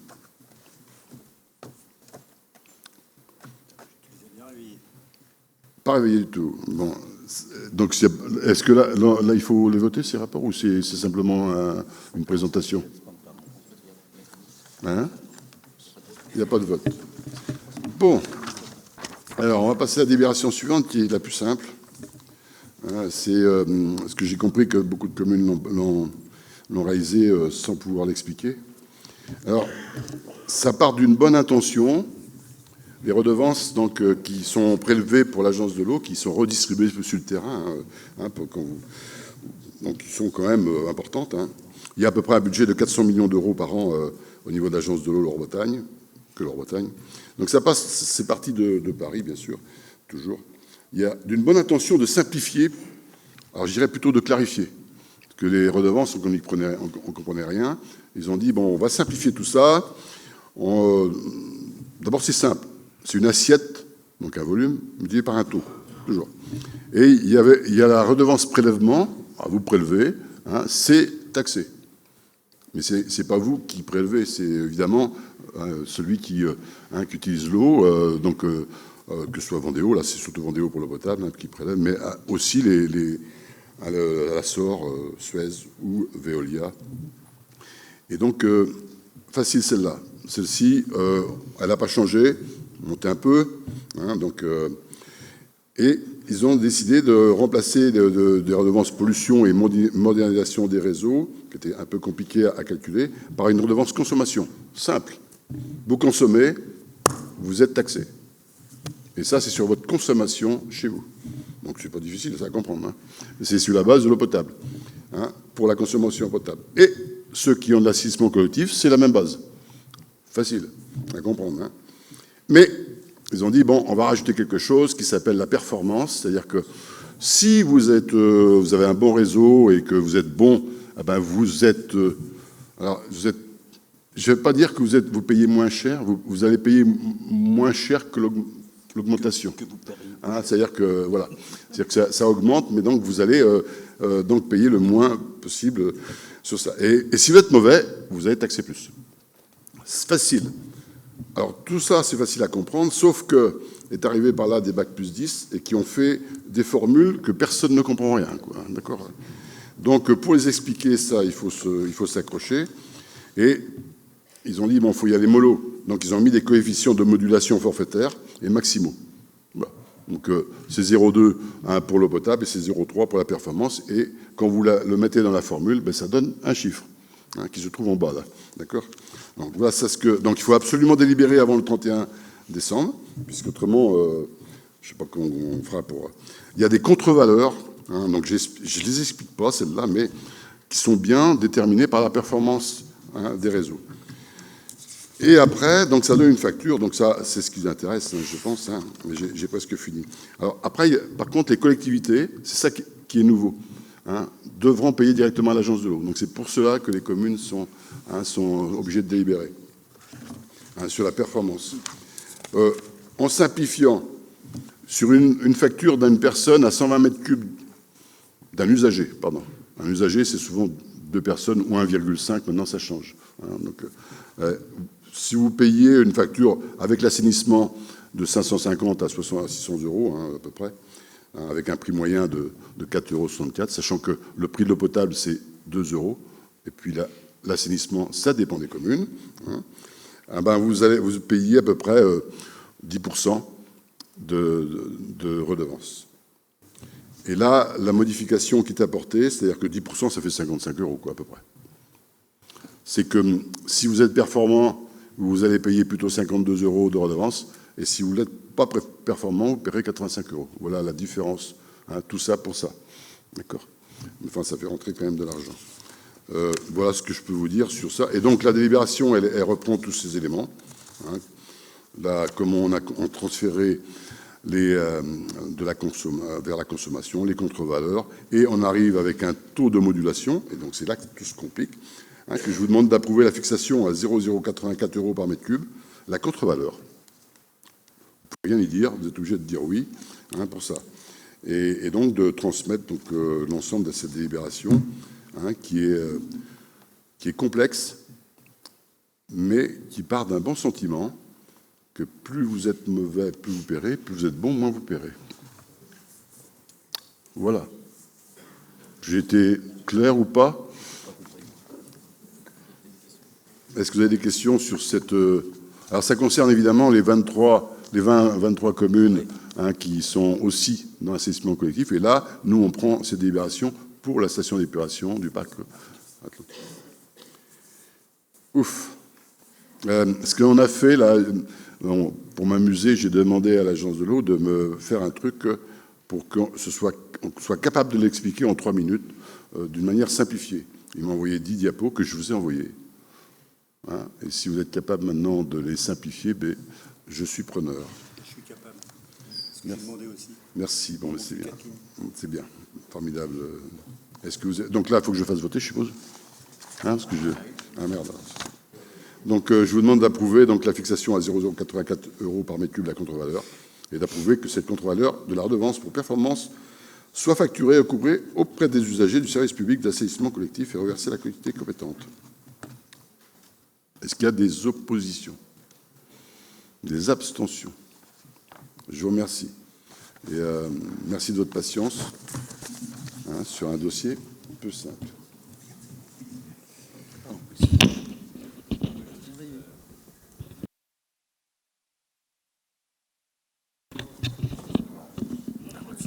Allez, celui-là est bon. Bonsoir à tous.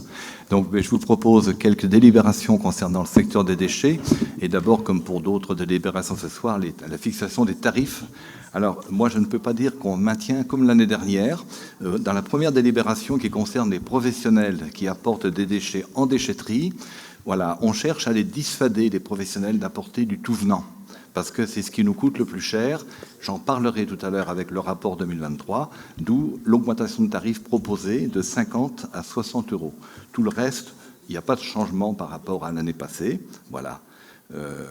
Les particuliers, en ce qui concerne l'amiante, comme les composteurs et ainsi que les cartes en déchetterie, on en a déjà parlé l'année dernière, donc ça continue sur les mêmes bases. Voilà. Est-ce qu'il y a des questions, des remarques sur ce premier point? Pardon? Micro? Oui. Voilà, c'est une très bonne question, là, par contre. Voilà. Donc, le tout venant, c'est le tout venant qui pose problème. C'est pas le fait d'apporter des choses en déchetterie. En effet, ce qu'on demande, c'est que le tout venant, c'est ce qui nous coûte le plus cher, et donc il faut trier. Le tout venant, par définition, c'est ce qui n'est pas trié. Voilà. Et donc, on demande aux gens de trier. Et les professionnels, on souhaite qu'ils fassent la même chose. Et après, les professionnels, de plus en plus, ont des propres filières de dépôt, voilà, qui doivent valoriser aussi de leur côté. Voilà. Ça va ? Qui est contre cette délibération ? Qui s'abstient ? Merci. Alors, en termes de redevances spéciales, en effet, il y a des très gros producteurs, des professionnels évidemment, qui ont des bacs de 660 litres, voire plus. Ça peut aller jusqu'à 3000 litres maximum. Et donc, ceux-là sont exemptés de la taxe, mais payent une redevance fonction du volume produit. Et donc, le tarif, on continue sur les mêmes bases que l'année passée, avec une redevance spéciale au litre, donc à 5 centimes 9 du litre. Voilà. Question par rapport à ça ? Qui est contre cette délibération ? Qui s'abstient ? Merci de votre accord. Alors, je vous propose de passer... Pardon ? Oui, voilà. Je propose de passer ensuite à la collecte sélective des points d'apport volontaires. Donc, là, c'est pareil. Les points d'apport volontaires, ça concerne les professionnels, évidemment, puisque les particuliers, la question ne se pose pas. Et donc... En fait, on propose pour tous les professionnels, au départ, on l'avait fait pour les campings uniquement, on l'a déjà fait pour les campings à hauteur de 35, mais le coût est nettement au-delà. On borne plutôt les 100 € par levée. Et donc là, cette année, on propose de monter à 55, on ne peut pas non plus aller trop vite. Là aussi, c'est une incitation aux professionnels à s'organiser autrement. Voilà. Parce que c'est en effet des coûts importants. Voilà. Et donc, je ferai une petite remarque seulement sur la délibération. Il est proposé aux membres du conseil communautaire de fixer le tarif de la collecte sélective des points d'apport volontaires des professionnels. Ce n'est pas seulement des campings. Il y a une petite erreur là. Ça a été un copier-coller l'année dernière. Voilà. Et donc, voilà. Est-ce qu'il y a des remarques par rapport à ça ? Question ? Qui est contre cette délibération ? Qui s'abstient ? Merci à vous. Eh bien, comme pour Jam, il me reste à vous présenter rapidement le rapport 2023 des déchets. Alors, vous l'avez dans les annexes, ça vaut le coup de le lire. Je vais résumer, bien sûr, tout ce qui est dit. Je vous passe les premières pages qui concernent la description du service. Et c'est vrai que je tiens seulement à dire une chose par rapport au personnel. Qui est fortement sollicité, mobilisé pour répondre aux enjeux qui évoluent énormément. Le service déchets, ça bouge énormément, et donc c'est vrai que c'est pas la routine du tout. Voilà. Et donc c'est vrai qu'on a un service qui bosse énormément en ce moment. Voilà, je voudrais les mettre en valeur à cette occasion-là. Alors, en ordures ménagères, premier critère qui commence à être connu, mais qui est important de souligner. Si vous avez consulté votre rapport, on observe une baisse notable des volumes, et on arrive donc à un résultat par habitant, pour mieux cerner des chiffres qu'on peut comprendre, moins théoriques. Donc 139 kilos, 140 kilos, disons. Voilà, 140 kilos par habitant en ordures ménagères. On rejoint un peu la moyenne vendéenne, qui est à 133. Voilà. Et donc ça, c'est un point très positif. On voit bien que toute la communication par rapport à la taxe, par rapport à la redevance qui arrive, fait évoluer les comportements dès à présent. Et ça, c'est intéressant. Le passage aussi au rythme des 15 jours, à modifier les comportements. Voilà. Donc, bon, on peut rentrer dans les détails, mais voilà, premier point positif. C'est important d'en donner quelques-uns. Voilà. Ce qui concerne le verre et le papier, c'est quelque chose qui diminue. Ça, on le sait, la dématérialisation entraîne une réduction structurelle vraiment des volumes papier. Par contre, le verre continue d'augmenter, mais j'ai envie de dire, on est comme tout le monde. On est dans la moyenne globale, on n'a rien de différent. Voilà. Concernant les emballages, alors là, on est en forte augmentation, ça c'est clair, hein, et ça, l'après-Covid a généré, le Covid et l'après-Covid ont généré une augmentation des emballages, hein, pour plein de raisons, je ne vais pas vous les détailler, vous les connaissez, et donc, et c'est vrai qu'aujourd'hui, on est rendu à 38 kilos par habitant, pour avoir un chiffre qu'on comprenne un peu, mais je tiens à le dire, on est dans notre territoire, on est un peu en dessous de la moyenne, hein, la Vendée est à 42. Et c'est pas qu'on fait mieux que les autres, hein, ça c'est pas vrai, c'est parce que plutôt il y a encore trop d'emballages qui vont dans les ordures ménagères. Voilà, ça c'est une réalité. Donc, dans toute la mobilisation que l'on fait auprès des usagers en termes de communication, etc., c'est vrai qu'elle est d'inciter les gens à mieux trier. Et la redevance nous y aidera de ce point de vue-là. Voilà.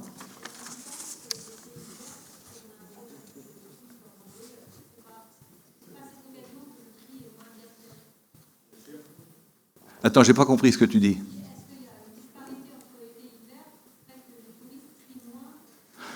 Alors, je ne peux pas te distinguer les touristes des autres habitants, hein. C'est clair qu'on a une spécificité avec les touristes qui ont des habitudes différentes dans leur territoire d'origine, qui n'arrangent pas les choses, c'est vrai. Mais voilà, je me garderais bien de mettre tout sur le dos des touristes aussi, hein, voilà. Mais c'est un chiffre moyen, d'accord, hein, voilà. Voilà. Alors, en déchetterie, par contre, c'est vraiment notre point faible, hein. Tout à l'heure, j'ai parlé du tout venant pour les professionnels, mais vraiment, pour les déchetteries, vous voyez, alors un chiffre là encore ramené à l'habitant, hein, en Sud-Vendée littorale, nous sommes à 56 kilos de tout venant par habitant, alors que la moyenne vendéenne est à 38. Voilà. Là, il y a un vrai écart. Alors, je me garderai bien d'imputer ça aux touristes, évidemment, hein. On a un phénomène d'ensemble. Donc, ça, c'est notre réalité, avec, en 2023, 11 déchetteries, avec le personnel qui ne peut pas être en conséquence, parce qu'il faudrait au minimum 2, voire 3 agents par déchetterie pour vraiment inciter, accompagner les gens dans le tri. Évidemment, on n'est pas au top encore à ce niveau-là. Voilà. Donc ça, c'est vraiment notre point de vigilance important. Voilà. Après, je vous ferai grâce, hein, il y a tout un travail de prévention, hein, qui se développe. C'est vrai que Nina, qui a été notre première agent de prévention, est partie, mais elle est remplacée depuis le mois de juillet par Anne-Sophie Parent. Voilà. Donc c'est un travail qui continue, en sachant que notre priorité actuellement, c'est vraiment la réussite du passage à la redevance. Voilà. Hein. Mais malgré tout, il s'est fait des choses, et quelques points importants. En 2023, c'était la mise en place de la charte d'éco-exemplarité. Et c'est vrai que vous avez été nombreux à adhérer à cette charte. Et ça, c'est un point positif pour l'avenir, parce qu'on sent bien qu'il y a une volonté de tous de se mobiliser pour se comporter différemment. Voilà. Vous regarderez tout le détail, hein, je ne vais pas trop vous en dire. Hein, voilà. Voilà. Alors, le traitement, bon, Trivalis s'occupe de ça. En termes de dépenses, alors c'est vrai que je ne l'ai pas dit au départ, mais 2023 était la première année d'harmonisation à la taxe. Voilà. Donc, nous nous organisons actuellement pour que ça soit la première de 3 années seulement. Hein, l'objectif, qui est toujours là, on est en voie de bien le réaliser, tout est en place pour que ça marche. Donc, nous passions à la redevance incitative au 1er janvier 2026. Voilà, ça c'est... tout se passe bien en ce sens-là aujourd'hui. Donc, finalement, le budget, hein, est intéressant, puisque là, on n'a plus qu'un seul budget maintenant, ramené dans le budget général, mais on est capable de l'analyser, avec un niveau de dépenses un peu plus de 9 millions. Hein, voilà, donc c'est quand même des chiffres importants. Et il faudra que la redevance puisse garantir ces ressources-là. Voilà. Hein, donc, et puis il y a quelques plages sur le plan déchets, et donc le calendrier, hein, pour avancer. C'est vrai qu'aujourd'hui, on en est à la fin de du relevé de tous les foyers producteurs. Donc, allez, on a un peu plus de 90%, hein, du réseau qui est connu maintenant. Il y a encore quelques personnes à aller chercher.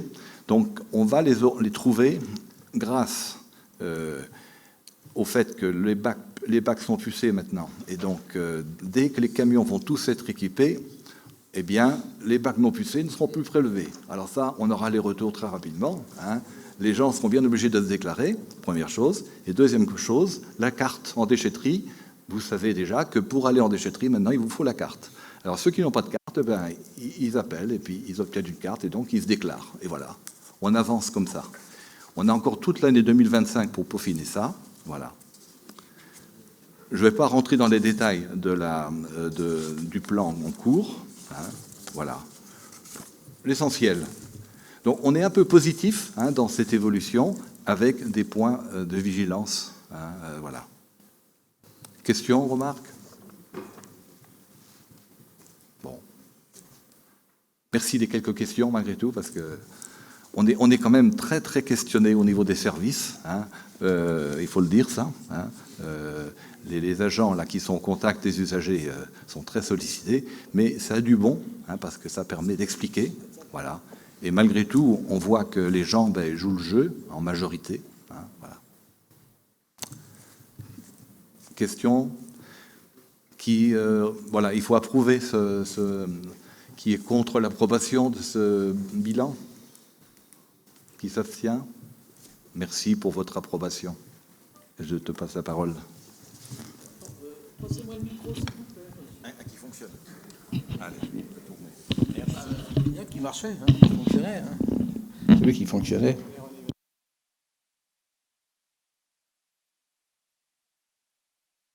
Hop, hop, ça marche. Bon, alors moi, je vais vous parler de tarifs, hein, puisque nous sommes dans les tarifs toute la soirée, là. Je vais vous parler des services publics, puisque vous savez que la communauté de communes a 3 services publics de transport. On a la Luciole à Luçon, on a le Funbus à la Tranche, et on a la ligne D à la Tranche-sur-Mer aussi. Donc, considérant que nous devons fixer les tarifs, nous vous proposons de garder les tarifs de 2024 à 2025, c'est-à-dire que la carte passe de la Luciole coûterait 20 € en 2025, elle coûtait 20 € en 2024. La carte passe mensuelle coûterait 3 € en 2025, elle coûtait 3 € en 2024. Les étudiants et les personnes âgées, gratuits, ainsi que la navette Finbus et ligne D. Vous savez que ça fonctionne, le Finbus et la ligne D, ça fonctionne que l'été, hein, sur la Tranche-sur-Mer. Hein. Et c'est grâce à ça, d'ailleurs, que nous avons la compétence mobilité, puisque ce service public de transport nous permettra, lorsque nous aurons des projets, pouvoir aller chercher la taxe transport dans les entreprises. Hein. Donc si on n'avait pas ça, on ne pourrait pas le faire. Voilà. Donc je vous propose... Est-ce qu'il y a des questions? Non? Qui est contre? Qui est pour? Ben, nous tous, bien sûr, s'il n'y a pas de contre. Monsieur le Président... mais monsieur le maire de Luçon, vous voulez dire quelque chose? Oui, tu es pour, oui. Alors, je rappelle que donc la Luciole, c'est... alors, je voudrais vous dire aussi une chose, c'est que nous avons... Non, mais j'en ai pour 2 minutes. Hein, vous m'avez laissé la parole. Vous avez...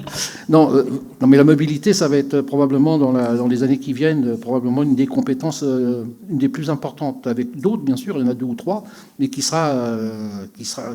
faudra mettre à l'ordre du jour et surtout la développer. Donc, il va y avoir, d'ici quelques temps...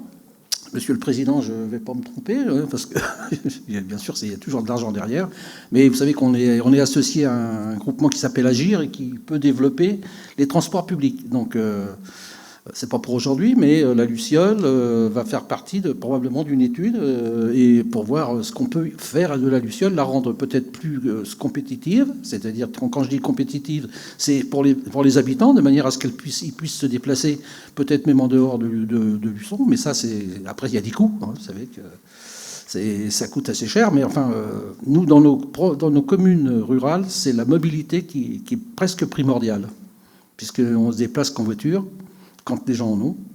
Quand ils sont 2, ils prennent 2 voitures, ça coûte très cher, ça pollue.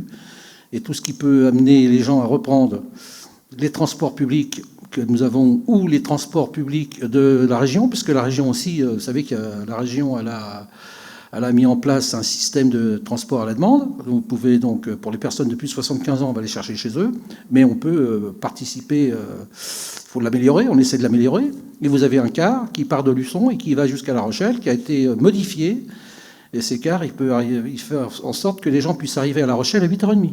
Avant, ils arrivaient à 11h. Donc, je ne pense pas que votre entreprise va vous accepter à 11h si vous commencez à 9h. Donc, mais là, maintenant, il y a eu un développement, et je peux vous dire que depuis que ça a été mis en place par... D'abord, on s'est battu pour le conserver, déjà, il faut le dire. Toute la communauté de communes, parce que quand on engage le vice-président fait quelque chose, c'est au nom de la communauté de communes, c'est pas au nom du vice-président, il est représentatif. Et donc, si vous voulez, on s'est aperçu qu'il y avait un développement assez important sur ce transport. Voilà. Donc voilà ce que je voulais vous dire quand même de la compétence mobilité qui se bat et qui s'est battue pour conserver son car, la ligne 540, pardon. Donc, et avec d'autres maires d'ailleurs, puisqu'on était 7 maires à s'arc-bouter sur ce transport, puisqu'il y avait d'autres lignes qui étaient aussi mises en jeu. Voilà. Monsieur le Président, j'étais un peu long, mais si vous m'avez laissé la parole, j'ai rappelé un peu que notre compétence a été en marche, et je vous remercie parce que le budget sera beaucoup plus important qu'il n'a été. Pas encore, mais il va voter.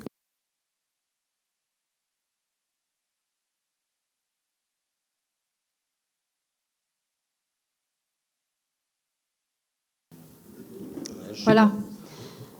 Donc moi, je vais vous demander de voter une subvention pour le SIAS, donc une subvention de 16 050,90 €, une subvention d'équilibre qui doit être versée pour que le SIAS puisse continuer de fonctionner. C'est une subvention qui est attribuée depuis 2020. C'est à cause ou suite à Madame Laurel, la directrice, la première directrice, qu'on a souhaité licencier, mais l'affaire est très très complexe. Elle a été gérée depuis le début par Brigitte Hibert, donc on va prendre la suite, mais c'est toujours en procédure et voilà. Donc cette rémunération est versée à 50% par donc la communauté de communes et 50% par les 5 EHPAD. Voilà, est-ce que vous avez des... Alors, je ne pourrais pas vous donner beaucoup d'explications supplémentaires, c'est très compliqué. On n'a pas, de toute façon, on n'a pas le choix. C'est quelque chose qui est obligatoire. Donc, est-ce qu'il y a des oppositions? Des abstentions? Oui. Opposition? Abstention. D'accord. Ensuite, plutôt, alors là, c'est une bonne nouvelle. Vous vous souvenez qu'on a délibéré pour pouvoir verser une aide de 6 000 € pour l'installation de médecins. Et là, on a une première médecin qui s'installe donc à Nallier, dans la belle maison de santé médicale de santé de Nallier. Donc elle s'installe. Alors bien sûr, il y a des dépenses qui sont exigeantes, enfin des dépenses, on prend en charge, les 6 000 € sont versés dans la mesure où les frais d'investissement, alors c'est la prise en charge de tout ou partie des frais d'investissement de fonctionnement, la mise à disposition de locaux destinés à cette activité, la mise à disposition d'un logement, le versement d'une prime d'installation et le versement d'une prise d'exercice forfaitaire. Donc là, elle s'installe, c'est une neurologue, je crois. Elle s'installe, donc il lui faut du matériel informatique et un électromyographe. Il y a une dépense totale de 27 683,38 € et il lui reste à charge 21 683,38 € pour pouvoir s'installer dans cette maison de santé. Donc voilà, je vous demande d'attribuer cette aide financière au docteur Guéry, Déborah Guéry, pour son installation médicale à Nallier et d'autoriser Monsieur le Président à signer tous les documents. Est-ce qu'il y a des questions? Oui?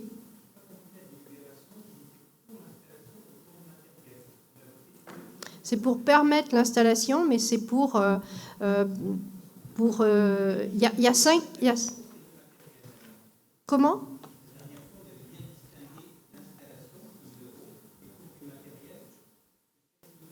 Oui, c'est C'est pour faciliter, mais là, c'est bien pour du matériel.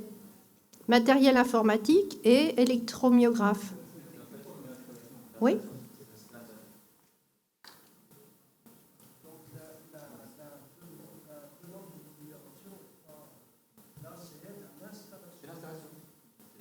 Ben oui, c'est l'aide à l'installation, mais ça fait partie de le fait d'acheter, comment dire, de financer du matériel ou de participer au financement de matériel, ça aide l'installation. Enfin, je ne sais pas si... Il y a deux choses en fait.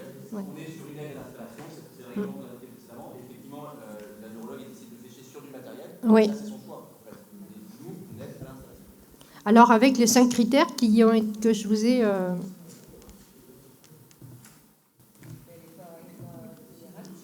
Non, c'est une neurologue, c'est une spécialiste, oui, mais c'est un médecin. Ah ben, apparemment, elle a déjà énormément d'après ce qu'on a vu dernièrement, parce qu'on s'est réunis, elle a un agenda qui est plein. Elle a une patientèle déjà bien constituée. En neurologie, oui.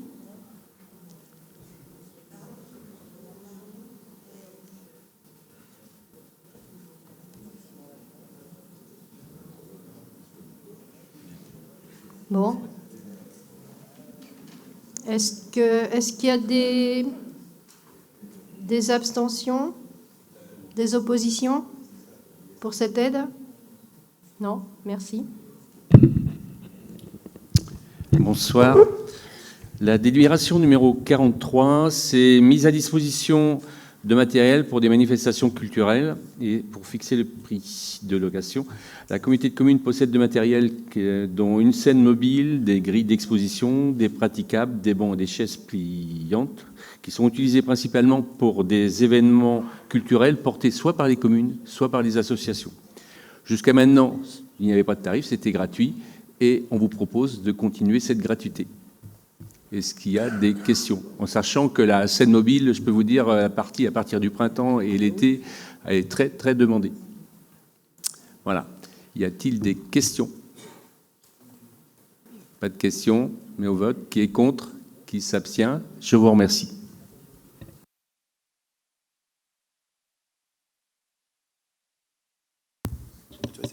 Si ça fonctionne. Donc effectivement, la délibération suivante, donc ça concerne le SST. Juste pour vous rappeler que depuis le 2 octobre 2018, donc la demande des employeurs publics de généraliser la maîtrise des gestes qui sauvent pour leurs différents personnels. Donc en ce qui concerne le domaine professionnel, on passe le SST, donc c'est le sauveteur secouriste du travail. On vous rappelle que la communauté de communes dispose au sein de ses effectifs d'une assistance de prévention, formatrice sauveteur secouriste du travail, en capacité d'assurer ses formations initiales et de recyclage auprès des agents des collectivités du territoire et qui le souhaitent sous forme de prestation de services. Juste vous rappeler qu'on a créé donc, cette mutualisation des formations de sauveteurs secouristes. Elle est en vigueur avec une convention cadre qui date de l'année dernière, donc du 1er octobre 2023. Alors, l'objectif, c'est de former les différents personnels, puisque le SST, c'est d'une part un rôle de prévention, ça veut dire définir s'il y a des soucis ou pouvoir analyser les différentes situations, mais aussi pouvoir agir si un accident survenait. Donc il y a 4 points, donc c'est maîtriser la conduite à tenir et les gestes des premiers secours, savoir qui et comment alerter dans la collectivité et à l'extérieur de la collectivité en fonction de la gravité de l'incident, repérer les situations dangereuses de sa collectivité et participer éventuellement à la mise en œuvre d'actions de prévention. Pour cela, bien évidemment, il y a un tarif. Donc c'est 20 € par jour et par agent. Le tarif de l'année dernière reste le même pour l'année 2025. Je vous précise juste qu'à l'extérieur, la formation extérieure, si vous passez par un prestataire extérieur, c'est une moyenne de 200 € par agent. Donc la formation, elle dure 2 jours. Alors généralement, c'est sur 2 jours puisque c'est 14 heures. Et ensuite, lorsque la personne est formée, vous avez ce qu'on appelle un recyclage qui a lieu, c'est une journée tous les 2 ans pour permettre de maintenir les différents gestes et de pouvoir ainsi répondre, parce que vous avez toujours des référentiels qui changent avec certains gestes ou certains éléments de ces formations. Voilà, donc on vous propose de fixer les tarifs pour l'année 2025 relatifs à la formation SST. Est-ce qu'il y a des questions ? Non. Est-ce qu'il y a des personnes qui sont contre, qui s'abstiennent? Merci à vous.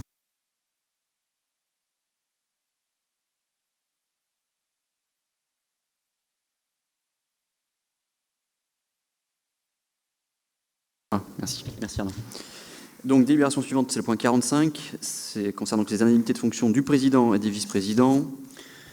Donc, on est sur une strate de population de 50 000 à 99 000 habitants. Les taux pour le président 82,49, les vice-présidents 33%, ce qui en montant brut donne au 1er novembre 2024 3 390,77 pour le président et 1 356,47 pour les vice-présidents. Des questions ou des remarques? Pas de questions, pas de remarques. Est-ce que des gens sont contre? S'abstiennent? Une abstention? Merci beaucoup. Le point 46, c'est donc le contrat d'assurance des risques statutaires du personnel. Comme vous le savez, nous sommes, on travaille avec le centre de gestion, comme beaucoup des communes, j'imagine. Notre contrat arrive à terme au 31 décembre 2025 et le CDG propose d'effectuer une consultation groupée, comme c'était le cas auparavant. Et donc, ce qu'il vous est demandé, si vous êtes d'accord, c'est, comment dirais-je, d'accepter de participer à cette consultation avec les risques spécifiques. Et puis, on précise quand même que ce contrat sera sur une durée de 4 années et on sera sur un régime par capitalisation. Voilà. Est-ce que vous avez des questions par rapport à cette délibération? Est-ce que des gens sont contre le fait d'intégrer ce groupement? Personne n'est contre, ni ne s'abstient. Merci. Le point 47, la modification du tableau des emplois.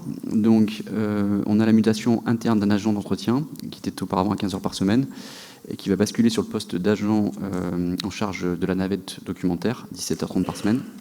Donc, il convient de créer un grade d'agent technique à temps non complet, 17h30. On a besoin aussi de recruter donc un agent afin d'assurer le remplacement de l'agent qui était en charge de la prévention routière, qui a fait valoir ses droits à la retraite. Et donc, il faut créer un grade d'adjoint d'animation principale de première classe, à temps complet. Et enfin, au sein de l'unité facturation en relation avec les usagers, il convient de créer un poste de chargé de facturation. Donc là, c'est dans le cadre de la montée en compétence de la redevance incitative, puisque, comme l'a rappelé Pierre, on a collecté beaucoup de données, et maintenant, il faut mettre tous ces fichiers à jour pour préparer dans un premier temps les facturations à blanc et ensuite donc les facturations à partir de 2026. Est-ce que vous avez des questions? Pas de questions. Est-ce que des gens sont contre? S'abstiennent, merci. Et puis donc la délibération que vous avez accepté, comment dirais-je, d'ajouter, vous l'aviez sur table. Donc c'est une délibération en solidarité avec la population de Mayotte qui face donc au passage du cyclone Chido a été dévastée et donc l'AMF en partenariat avec la Protection civile, la Croix-Rouge, France Urbaine, l'ANEL, l'UNCCAS a appelé les communes et les intercommunalités à participer à la solidarité nationale pour soutenir la population de Mayotte, ses communes et ses élus. Le gouvernement et l'ensemble des associations agréées de sécurité civile sont bien évidemment mobilisés pour accompagner la population frappée par cet événement dramatique. Sensible au drame humain et aux dégâts matériels que cette catastrophe d'une ampleur exceptionnelle engendre, la communauté de communes Sud-Vendée Littoral tient à apporter son soutien et sa solidarité à la population de Mayotte. Ainsi, je vous propose de faire un don d'un montant de 5 000 € à la protection civile via l'AMF et de m'autoriser à signer tout document relatif à l'exécution de la présente délibération. Est-ce que vous avez des remarques? Est-ce que des gens sont contre? S'abstiennent? Merci. Ce que je voudrais, en soutien aussi aux victimes, c'est qu'on procède, si on est d'accord, à 1 minute de silence. Voilà.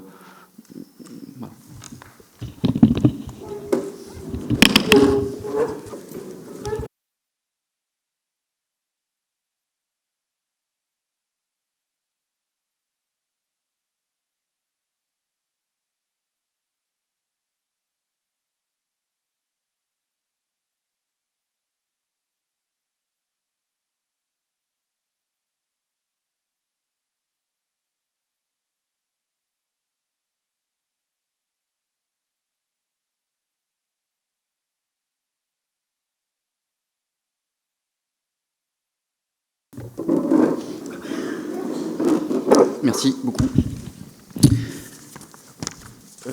Est-ce que vous avez des questions?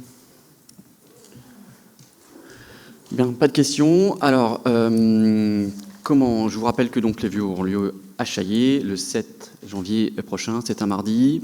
Dans le cadre des futurs conseils, j'avais proposé de bouger, si ce sera le cas.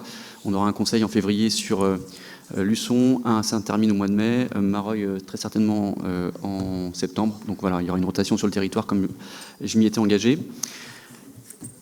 Pour clore ce dernier conseil communautaire de l'année, on vous propose un moment de convivialité et d'échange juste derrière. Voilà, je vous souhaite une belle soirée, de belles fêtes de fin d'année. Profitez de vos familles. Bonsoir.